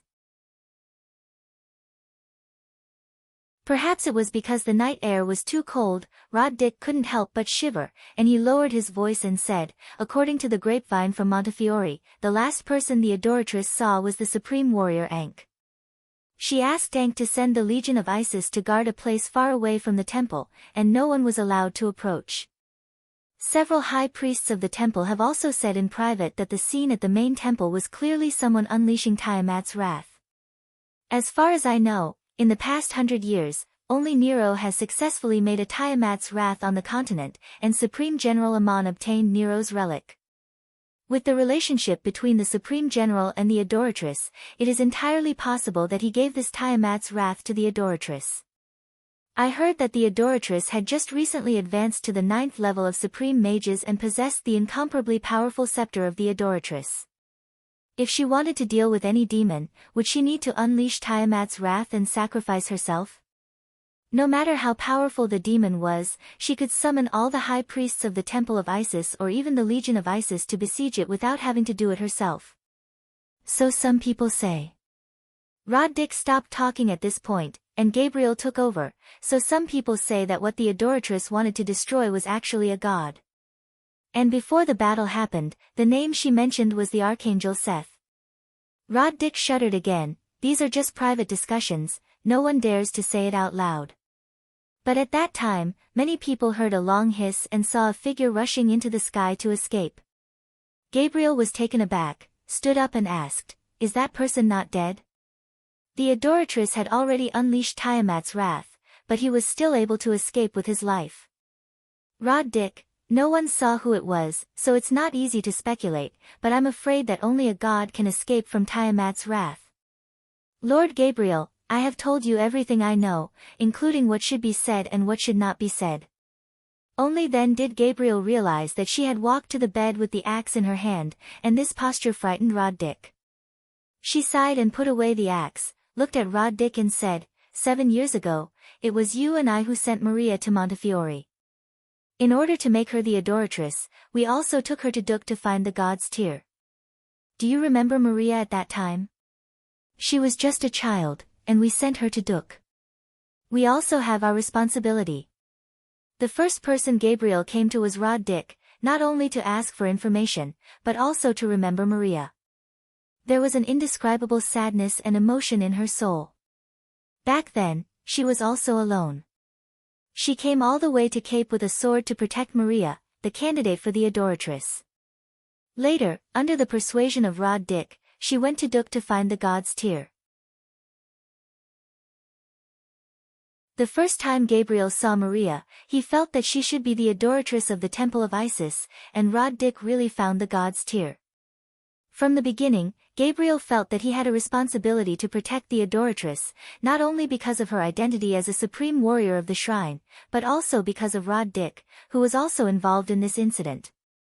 There was also a very special episode in this incident. At that time, the person who seemed to be insignificant, but he played a decisive role. It was the child of Duc, Amon, who mined the god's tear. Because of this, Maria became the adoratress, and Amon was forced to leave his hometown as a punishment for stealing the god's tear without permission. That was how he obtained Nero's relics.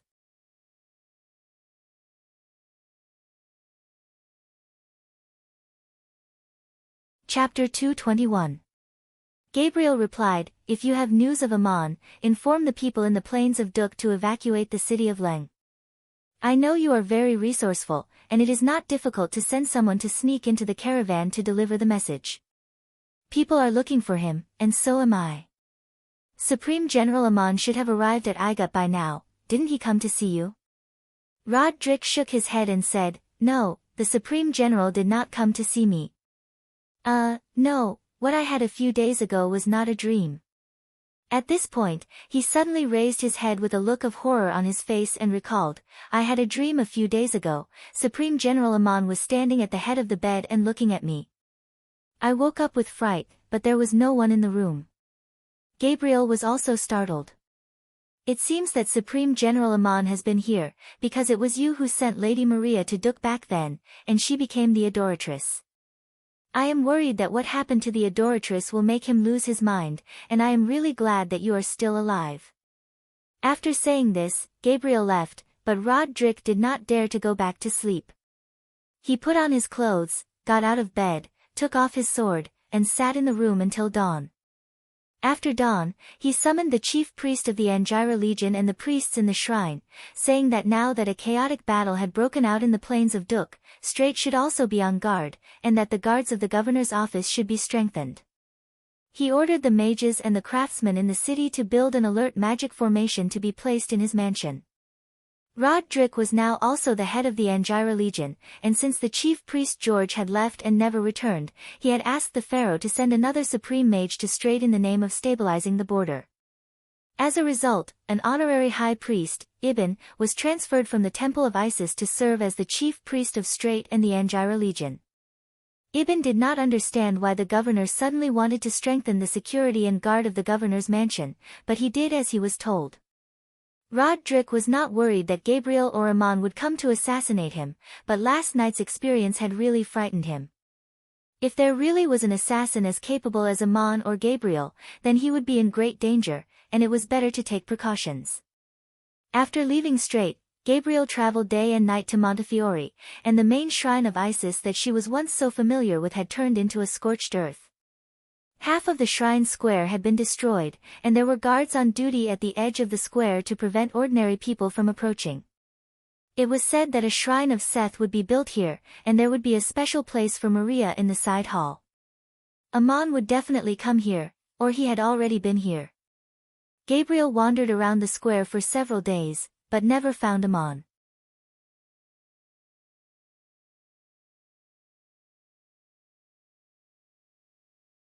Without saying a word, he walked into Drick's mansion. Drick followed behind and respectfully welcomed him into the backyard. According to Drick's memories, Supreme General Amon was still conscious, but his eyes were red, and when he spoke, he was always staring at an unknown place, not knowing what he was thinking. Of course, Drick knew why Amon was looking for him, and he gave a detailed account of everything that happened in the Temple of Isis. Then Amon took something left behind by Maria and went somewhere. Gabriel asked, under the power of the Tiamat's wrath, what else could be left behind? Drick replied, I saw with my own eyes a figure rushing into the sky with a hiss of pain. No matter what kind of supreme mage he is, it is impossible for him to fly straight to an infinite height until he disappears. Who exactly it was, I can't say, but you can imagine. The Tiamat's wrath can't destroy everything.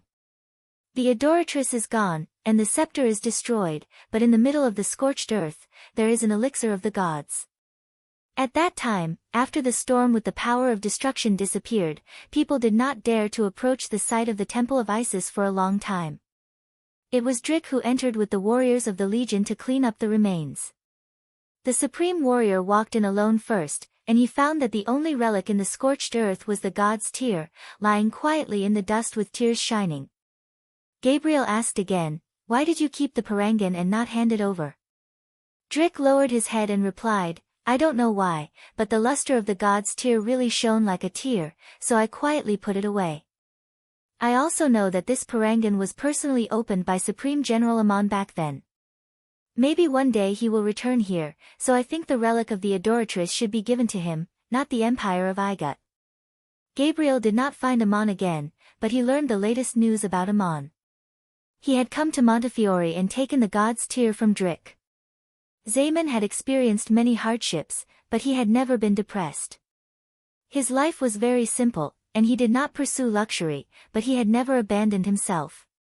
Now he was unkempt and dirty, and his clothes were ragged. It seemed that he had no mind to care about other things, not even the clothes he wore and the dust on his face. What kind of state of mind was this, that could make a 9th-level great achiever fall into such a state?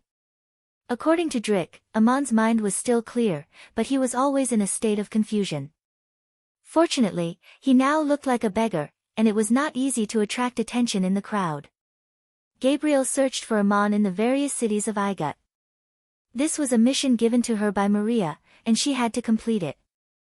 Looking for Amon had even become her belief. The young man who walked out of the town of Duk had now become the altar of Ammonius, but he had given up everything he had and disappeared into the mortal world in ragged clothes.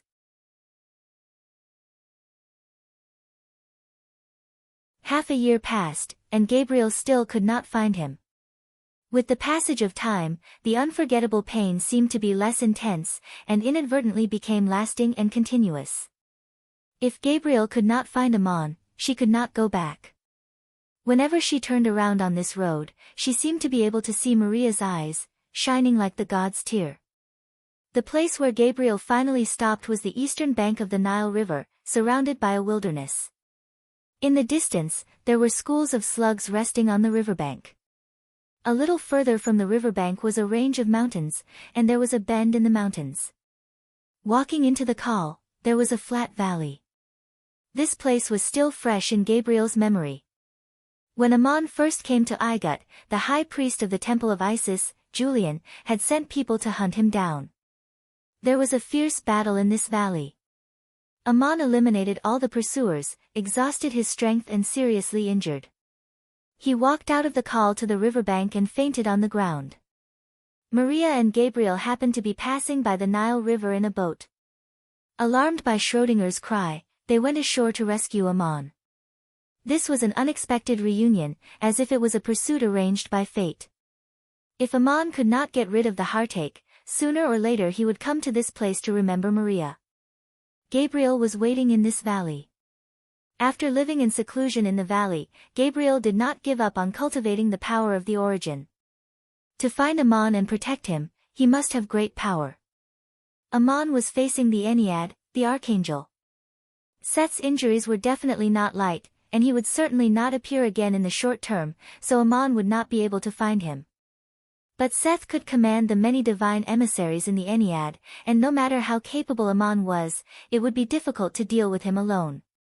Perhaps the conflict had already broken out, but Gabriel had been wandering around the Igut for so long and had not heard of any fierce fighting. The so-called cultivation was not just about power. Gabriel had to calm her soul and find the clear and firm faith that guided her. She had been thinking about what Maria said in the letter. Maria knew what kind of impact this would have on Gabriel's soul, so she specifically asked in the letter, at that time, what kind of guidance will your faith receive? She also reminded, I know your faith in the gods, that is the light of your heart. I hope you will find the true source of divinity and accept the guidance of that light. Maria did not want Gabriel to be lost because of this, and even tactfully told Gabriel to accept the guidance of Ammon. The adoratress was well aware of the path of exploration that Ammon was walking on. But now the one who was lost was Ammon, and perhaps he was getting further and further away from the path to the gods. The people of Leng had lost Ammonius, and Ammon had also lost Maria, and he must find her.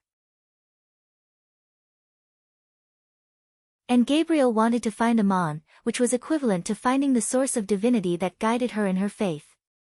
When the sun rose on this day, Gabriel sat in the valley and prayed quietly, listening to the voice from the soul that was getting clearer and clearer. Whose voice is it that rings in the soul, like the light of the sky, that is the call of the eternal source? Whose eyes did I see, full of compassion, with divine sorrow? God, the God that I call, who are you and where are you? To find you, to find my wish, my path, and my glory. Open your eyes and see, the sinful people of the world have created everything that makes them feel sinful.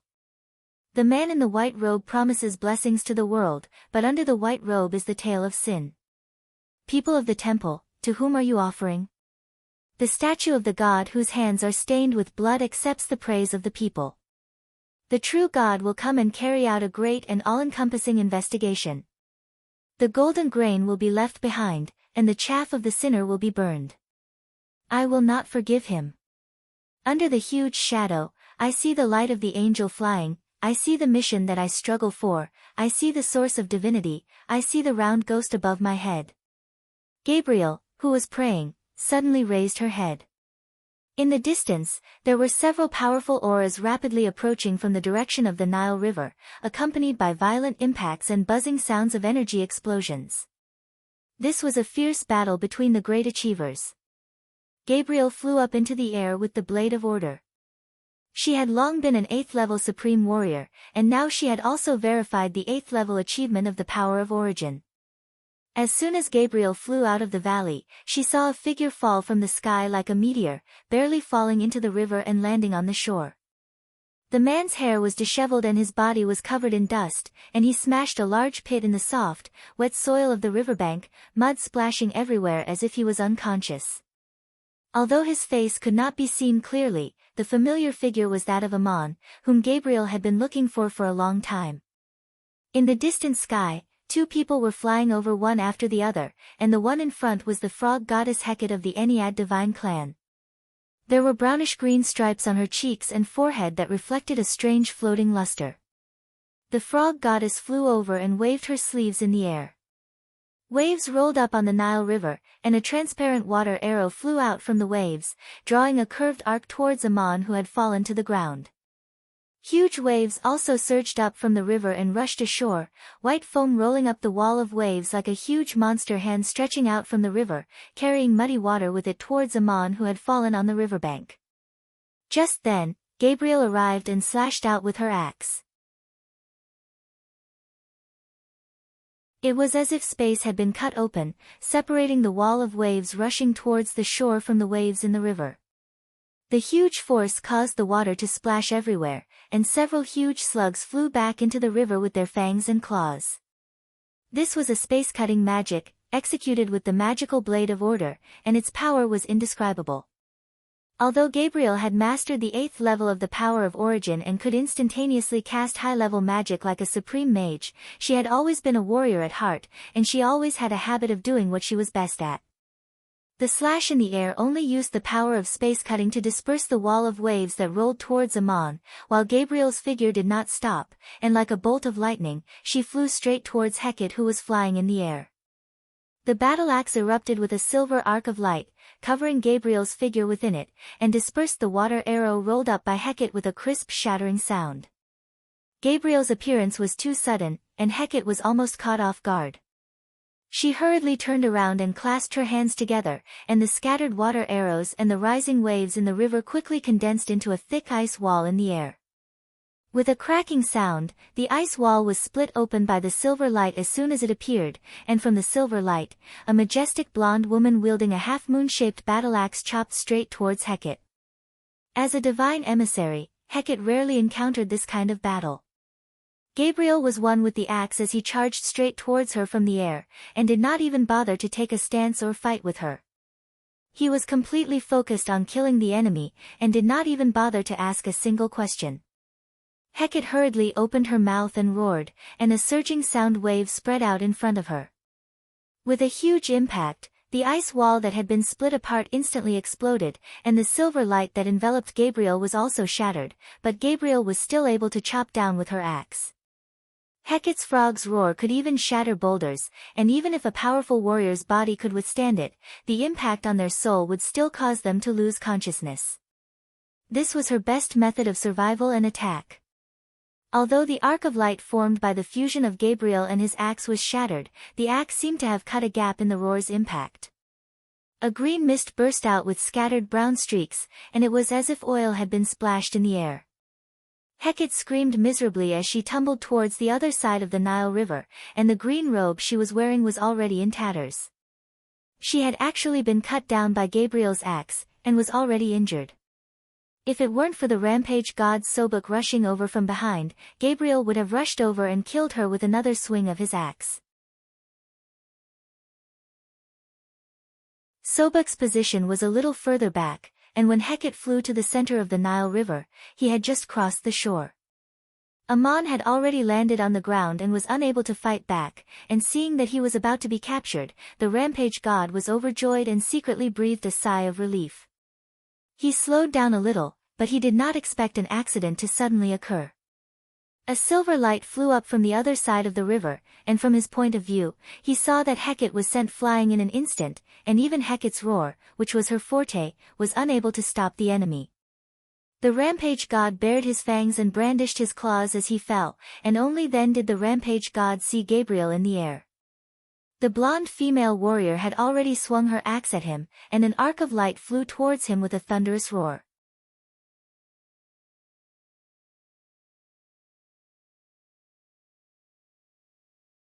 Chapter 222. A huge tail with bone spikes suddenly appeared out of thin air, silently slashing towards Gabriel's back, only letting out a whistling sound when it got close. Gabriel could no longer dodge, and she did not want to dodge at all. She spun on the spot, and the light emitted by the blade of order was incomparably sharp, sweeping the tip of the tail that almost hit the back of her head. Jean heard a cry of pain, and the incomparably hard giant tail was actually cut off a small part, spinning away. This axe was too sharp. The long tail suddenly retracted in pain and disappeared, while Gabriel let out a muffled grunt and flew forward, arriving in front of Sobek and swinging her axe. This was a contest between warriors, a head-on collision of energy and power, with no room for evasion. Sobek swung his long whip to parry the axe, and the two powerful weapons collided, like two mountains colliding in the air, the echoes echoing over the Nile River for a long time. The huge impact sent both of them flying backwards, landing on both sides of the Nile River.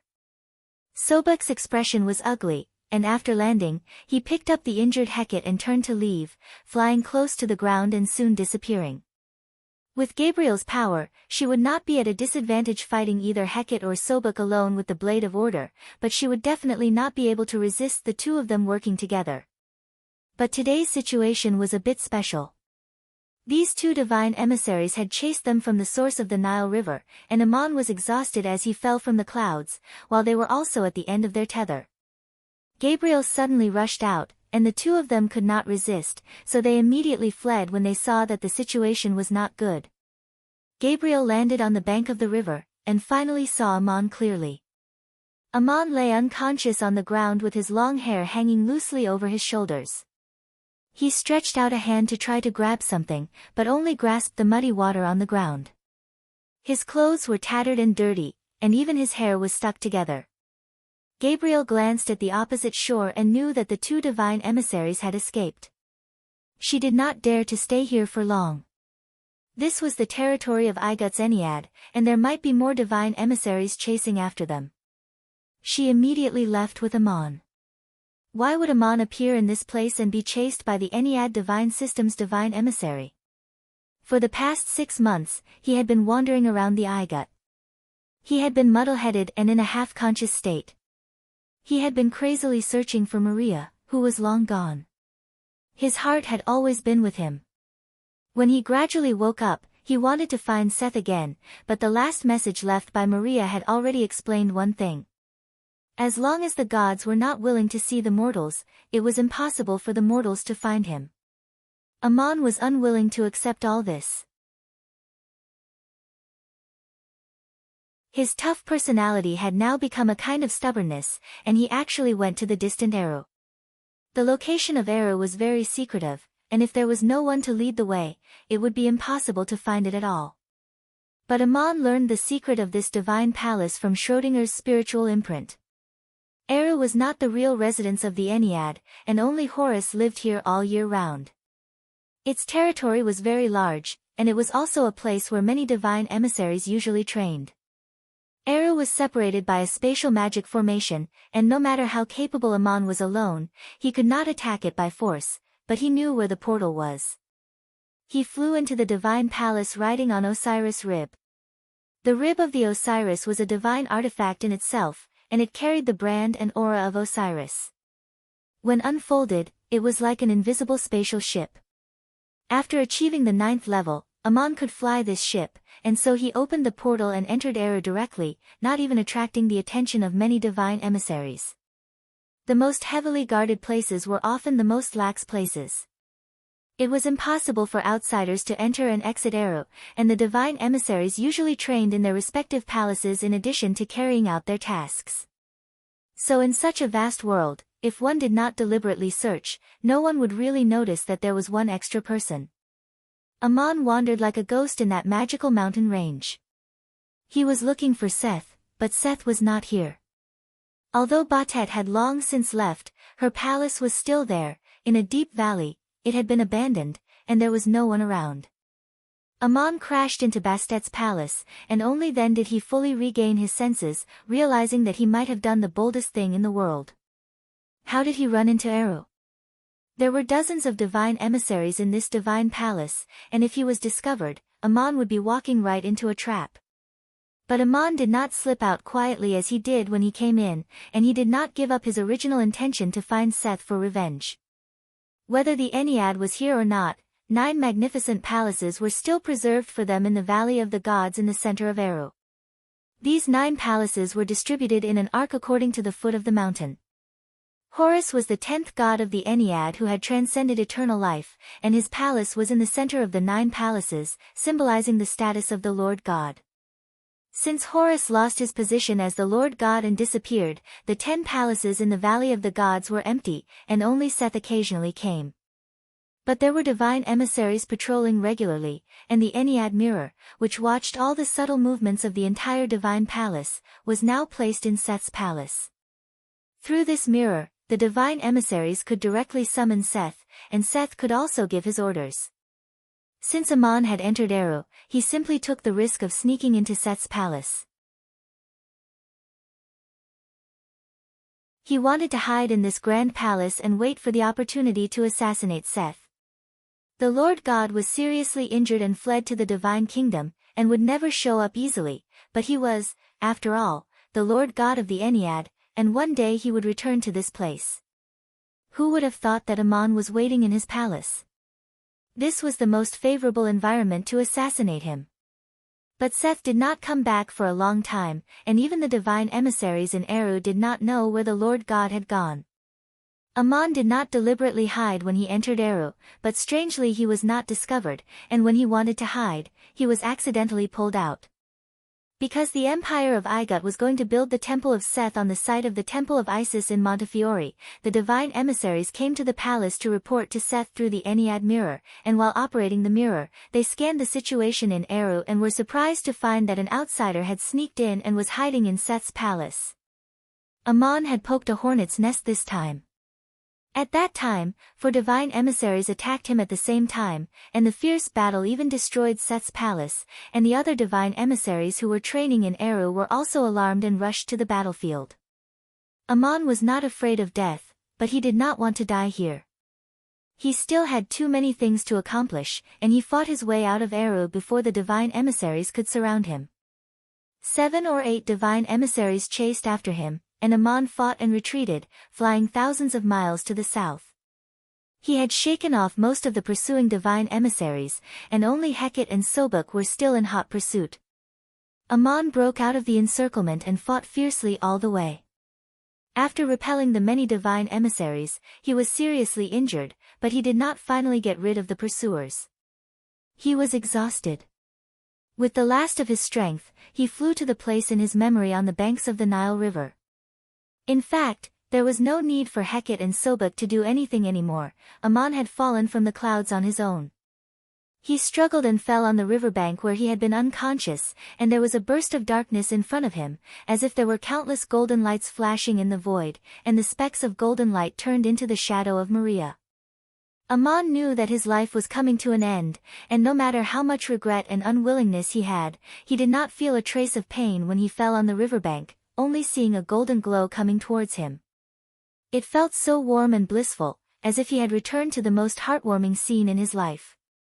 When Ammon was nearing the end of his life, he struggled and fell here, and he looked around and found himself at the starting point of reincarnation. He should have died here all those years ago, if nothing unexpected had happened. That time, he was still in a trance when he was rescued, and when he opened his eyes, he saw that Iko was becoming clearer and clearer. This young girl seemed to have walked out of a memory, with a mysterious and mature noble temperament. Ammon was still looking straight into her eyes. Ammon murmured, "Iko, is that you? You look so beautiful, just like I imagined. I finally see you. Am I already dead? How can I see you here? This is not the gloomy underworld, is this another home for souls? Where is this? What should I call it? If I give it a name, can it be heaven?" When he fell here again, what he saw in his unconsciousness was a faint golden glow, and Maria appeared in front of him again. Almost without thinking, Ammon looked at her and said the same words.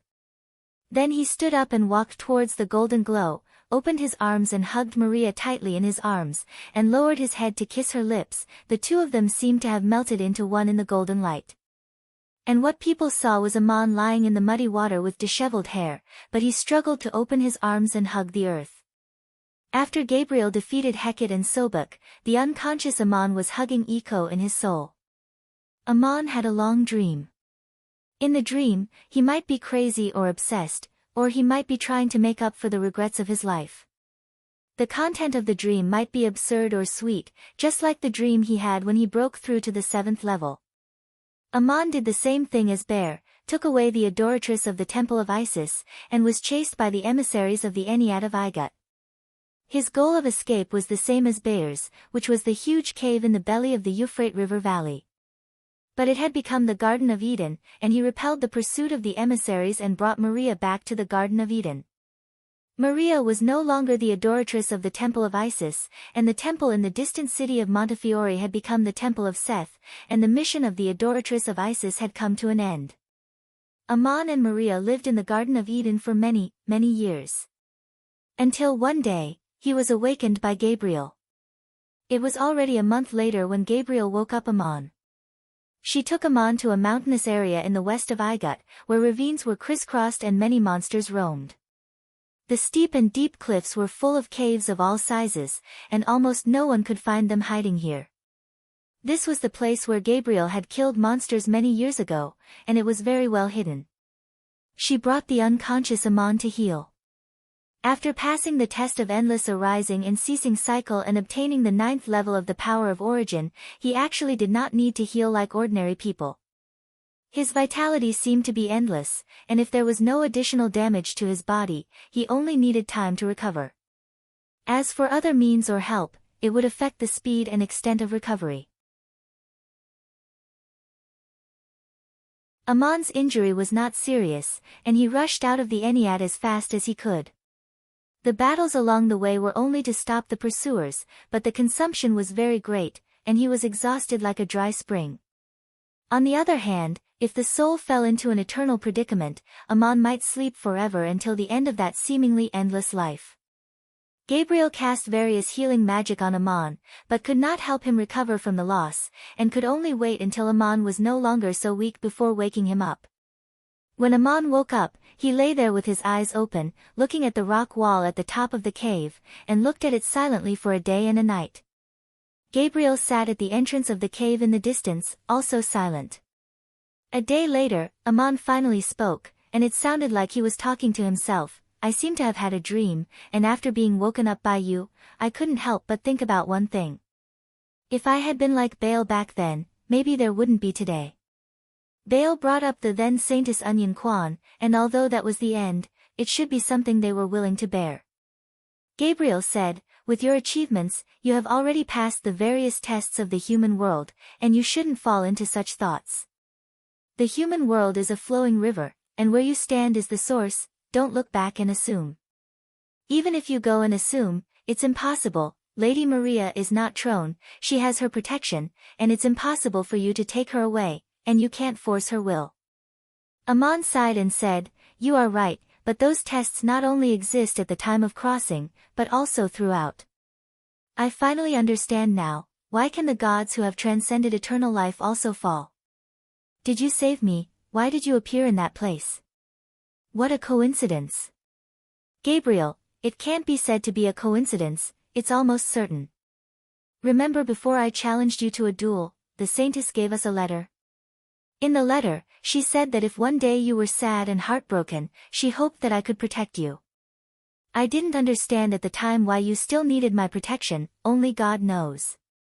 I couldn't find you, so I went to the place by the Nile River to wait for you, and if you were immersed in your memories, you would definitely go. Amon, she is no longer the Saintess, the goddess Isis and the guardian Saintess of Isis are both gone. For me, she is Maria, Eco and Maria. Gabriel was silent for a while, then asked, everything Maria let you see, until the moment when she unleashed the Tiamat's wrath, may be too cruel, but do you know why? Amon slowly replied, I know, she wanted to tell me a lot, including the witness she gave me at the end. But these are not the most important. The more important thing is that she knows me better than I know her.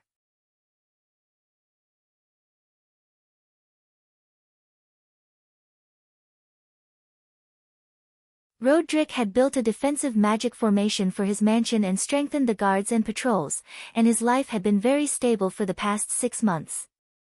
Although he was young, as a hereditary governor, he had been in the officialdom for a long time and had almost never made a mistake. He was very good at preparing for a rainy day, and was not stingy with his actions. Over the years, although he had not achieved the national admiration of Goliath or Ammon, he had done a lot of practical things, and his position in the Cape States and the Empire of Igut was becoming more and more stable, and he was almost irreplaceable as a governor.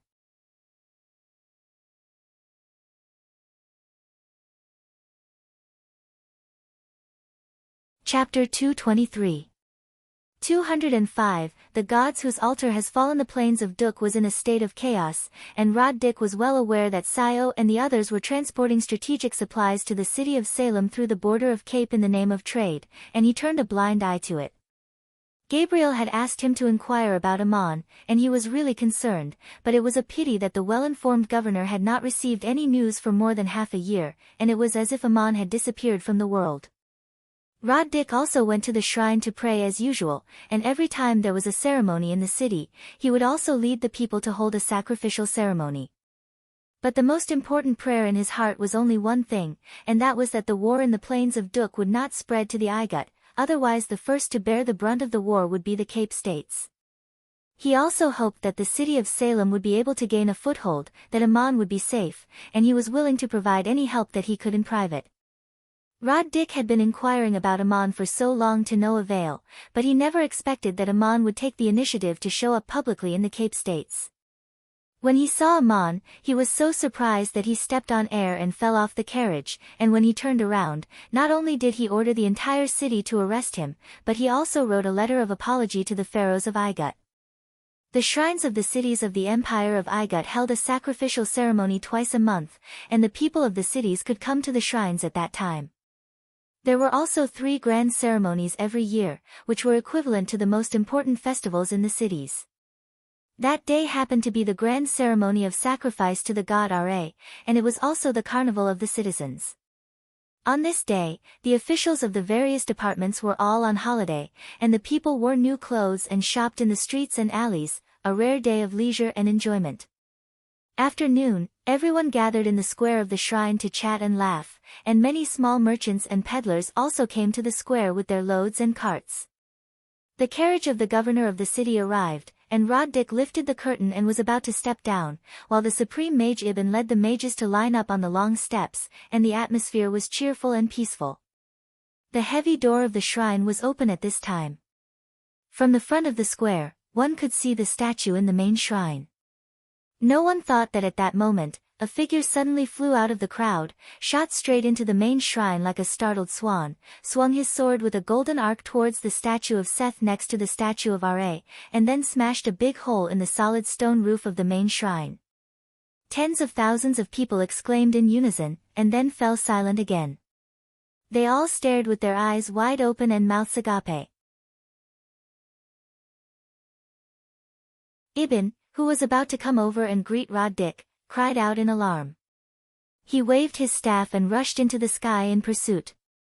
However, just as Ibn flew above the divine hall, another figure flew over from the side. The axe in his hand was like a silver blur as a curved blade cleaved at Ibn. Ibn was so scared that his soul almost flew out of his body. Fortunately, he reacted quickly.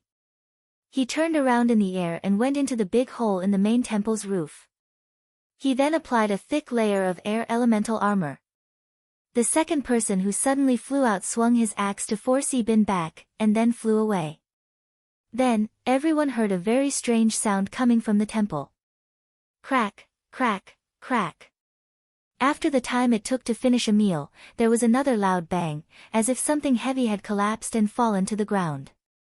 The guards on duty had chased in the direction of the troublemakers' escape, and the priests rushed into the hall to see Ibn's situation. Rod Dick was just about to get out of the car when this happened. He looked up at the sky in astonishment, lost his footing, and fell over. The governor fell when he got out of the carriage, and the guards who were supposed to support him also turned their heads to look at the sky, but they didn't manage to hold him. Rod Dick couldn't care less about this. He got up and hurriedly ordered martial law throughout the city to arrest the assassins. Governor Dick called the 2 men assassins, but they didn't assassinate anyone. If they did assassinate someone, it would only be the statue of Seth. After the first assassin rushed into the temple and swung his sword, he didn't stop at all. He broke through the roof and left. When the priests rushed into the temple, they saw Lord Ibn standing on the ground looking at the statue of Seth with a shocked expression. A crack slowly appeared between the eyebrows of the tall and sturdy stone statue. Then, the crack spread and branched out more and more. There was a series of crackling sounds in the temple. Seth's statue was covered with cracks and gradually became like a spider's web. Then, it collapsed with a loud bang and shattered into pieces all over the ground. Rod Dick ordered the arrest of the assassin, but who was the assassin? No idea. What did he look like? No one could see clearly. How could they catch him? There was no way to find him. But Rod Dick had to make this gesture. The NRA Legion and the city's garrison were urgently dispatched. They searched for suspicious people day and night in all parts of the country. They caught a lot of robbers, and it was chaos. This matter was quite serious. During the city's sacrificial ceremony, important military and political figures were present. Under the watchful eyes of the public, the statue of the archangel was smashed with a sword. If it was pursued, everyone, including Rod-Dik and Ibn, would be guilty. Knowing that he couldn't catch the assassin, Rod-Dik had to do his best to hunt them down. At the same time, he had written a letter of apology and was preparing to send a detailed report of the incident to the capital of Igut. Rod-Dik couldn't say anything. In fact, he knew who the two men were. The first one to rush into the temple and swing his sword was Amon. Although no one saw his face, Rod-Dik was familiar with his figure and momentum. He could recognize him at a glance. The second one who swung his axe in the air to repel Ibn was, of course, Gabriel.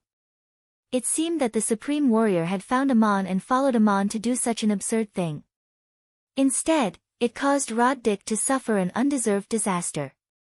After the confession was written, Rod-Dik called his confidant and privately told him who he should greet in the capital and what kind of gifts he should give so that he could help him. He was unlucky in this matter. Pharaoh would definitely order a reprimand. A reprimand was fine as long as there was no substantial punishment. Before he finished speaking, he heard another piece of news, which made Rod-Dik breathe a big sigh of relief. It turned out that just 3 days after the statue of Seth in the main temple of the Cape States was smashed by a sword, the same thing happened in the city of Danis, which was closest to the Cape States. There was no sacrificial ceremony in the city of Danis that day. Everything was very calm, but suddenly someone flew into the air and smashed a big hole in the roof of the main temple. After slashing the statue of Seth with a sword, he flew away through the big hole. No one could react. The priests watched the statue crack into pieces and collapse. When the mayor of Danis received the urgent report, he had just finished eating and was going downstairs. His legs went soft and he rolled down the stairs, breaking an arm. The personal guard standing beside him was severely punished, so how could he not support the city lord? The mayor of Danis was not as calm as Rod-Dik. He was probably scared out of his wits. On the other hand, Rod-Dik was relieved. Although he did not know why Amon and Gabriel did that, he understood what they were doing. They were not deliberately causing trouble for the Cape States and making him a scapegoat. There would definitely be a reprimand from Pharaoh, but there would not be any substantial punishment. Maybe there would be a few private words of comfort. Rod-Dik quietly let his men go to the capital according to the original plan. There were also a lot of gifts and letters of apology. At the same time, he paid close attention to the movements of the other cities. Just as the shrewd mayor expected, 7 days later, the same thing happened in the city of Bushiri to the west of Danis. Another half a month later, an assassin broke into the main temple of the city of Bubas to the south of Danis and smashed the statue of Seth with a sword. In the next month or so, earth-shattering events happened one after another in the city of Atri, Rokai, and Heliopolis on the east bank of the Nile River. The content was the same, just that the time and location were different. A crazy assassin suddenly rushed into the main temple of the city, and without doing anything else, he slashed at the statue of Seth, then flew into the sky. When they were in the Cape States, Gabriel appeared with Amon, but later, when these cities were in trouble, Gabriel did not show up at all. This person must be crazy, a lunatic among lunatics. He did such a crazy thing that was beyond the imagination of the world. But he was so powerful that it was terrifying. People were talking about him as a crazy archmage, and he was at least a level 8 archmage. Because he could fly, and the power of the sword in his hand had a dazzling and shocking divine effect. As for what kind of divine spell it was, the ordinary people did not know. What kind of strange and terrifying existence was a great sorcerer who used a sword instead of a magic staff? The temple was such a dignified and noble place, but the man rushed in like he was seeking revenge. It was not like he was a desperado. This man did not hurt anyone, he just attacked the statue of Seth. There were countless statues of Seth, large and small, all over Igut, but this man was looking for the one in the main temple of each city. So far, in more than 2 months, the man had smashed the statue of Seth in the main temple of the 7 cities east of the Nile River in Igut. The impact and shock of this matter was so great that the whole empire of Igut was about to be turned upside down. Garrisons everywhere were dispatched to search, and the Magic Academy of Igut and the Imperial Department also sent a large number of masters to hunt him down. As for the other cities that the assassin had not yet visited, they were all on guard, guarding their main temples airtight. They must not let this blasphemous devil succeed again. Amon's title had now risen from assassin to blasphemous devil. His purpose was not to fight with the army, but to destroy a statue that could not be moved. He would leave with one blow without delay, and he might appear in another city at any time. The cities of Igut could not move the statue of Seth from the main temple, dig a hole and hide it, could they? In fact, when Amon destroyed the statues of Seth in the 4 cities, the nearby cities were already on guard, but he still succeeded. The small cities in the hinterland of Igut, which were not in strategic locations, could not have too many masters on guard. Even if a group of priests and warriors were sent to guard the door of the temple, they might not be able to stop Amon's sudden attack. The city of Heliopolis also specially gathered the mages to set up a magic formation in the temple, but the mages could not set up the formation day and night. After waiting for a month, there was no movement. When everyone relaxed, Amon suddenly smashed the door open and rushed into the temple one morning. Before the priests could activate the magic formation, Amon had already waved his sword and left. So far, no one had seen the madman's face. Although Roddick knew, he did not tell anyone, so everyone did not know that the blasphemous devil was Amon. Later, all kinds of rumors spread like a plague in the empire of Igut, and some people even said that the man was not a devil, but a god who had a grudge against Seth. Of course, there were many masters in the empire of Igut, and the Academy of Igut also sent people to the cities to investigate the statues that had been smashed by the devil. Several elders of the Academy had seen the remains of the statue and listened to the detailed descriptions of the scene at the time.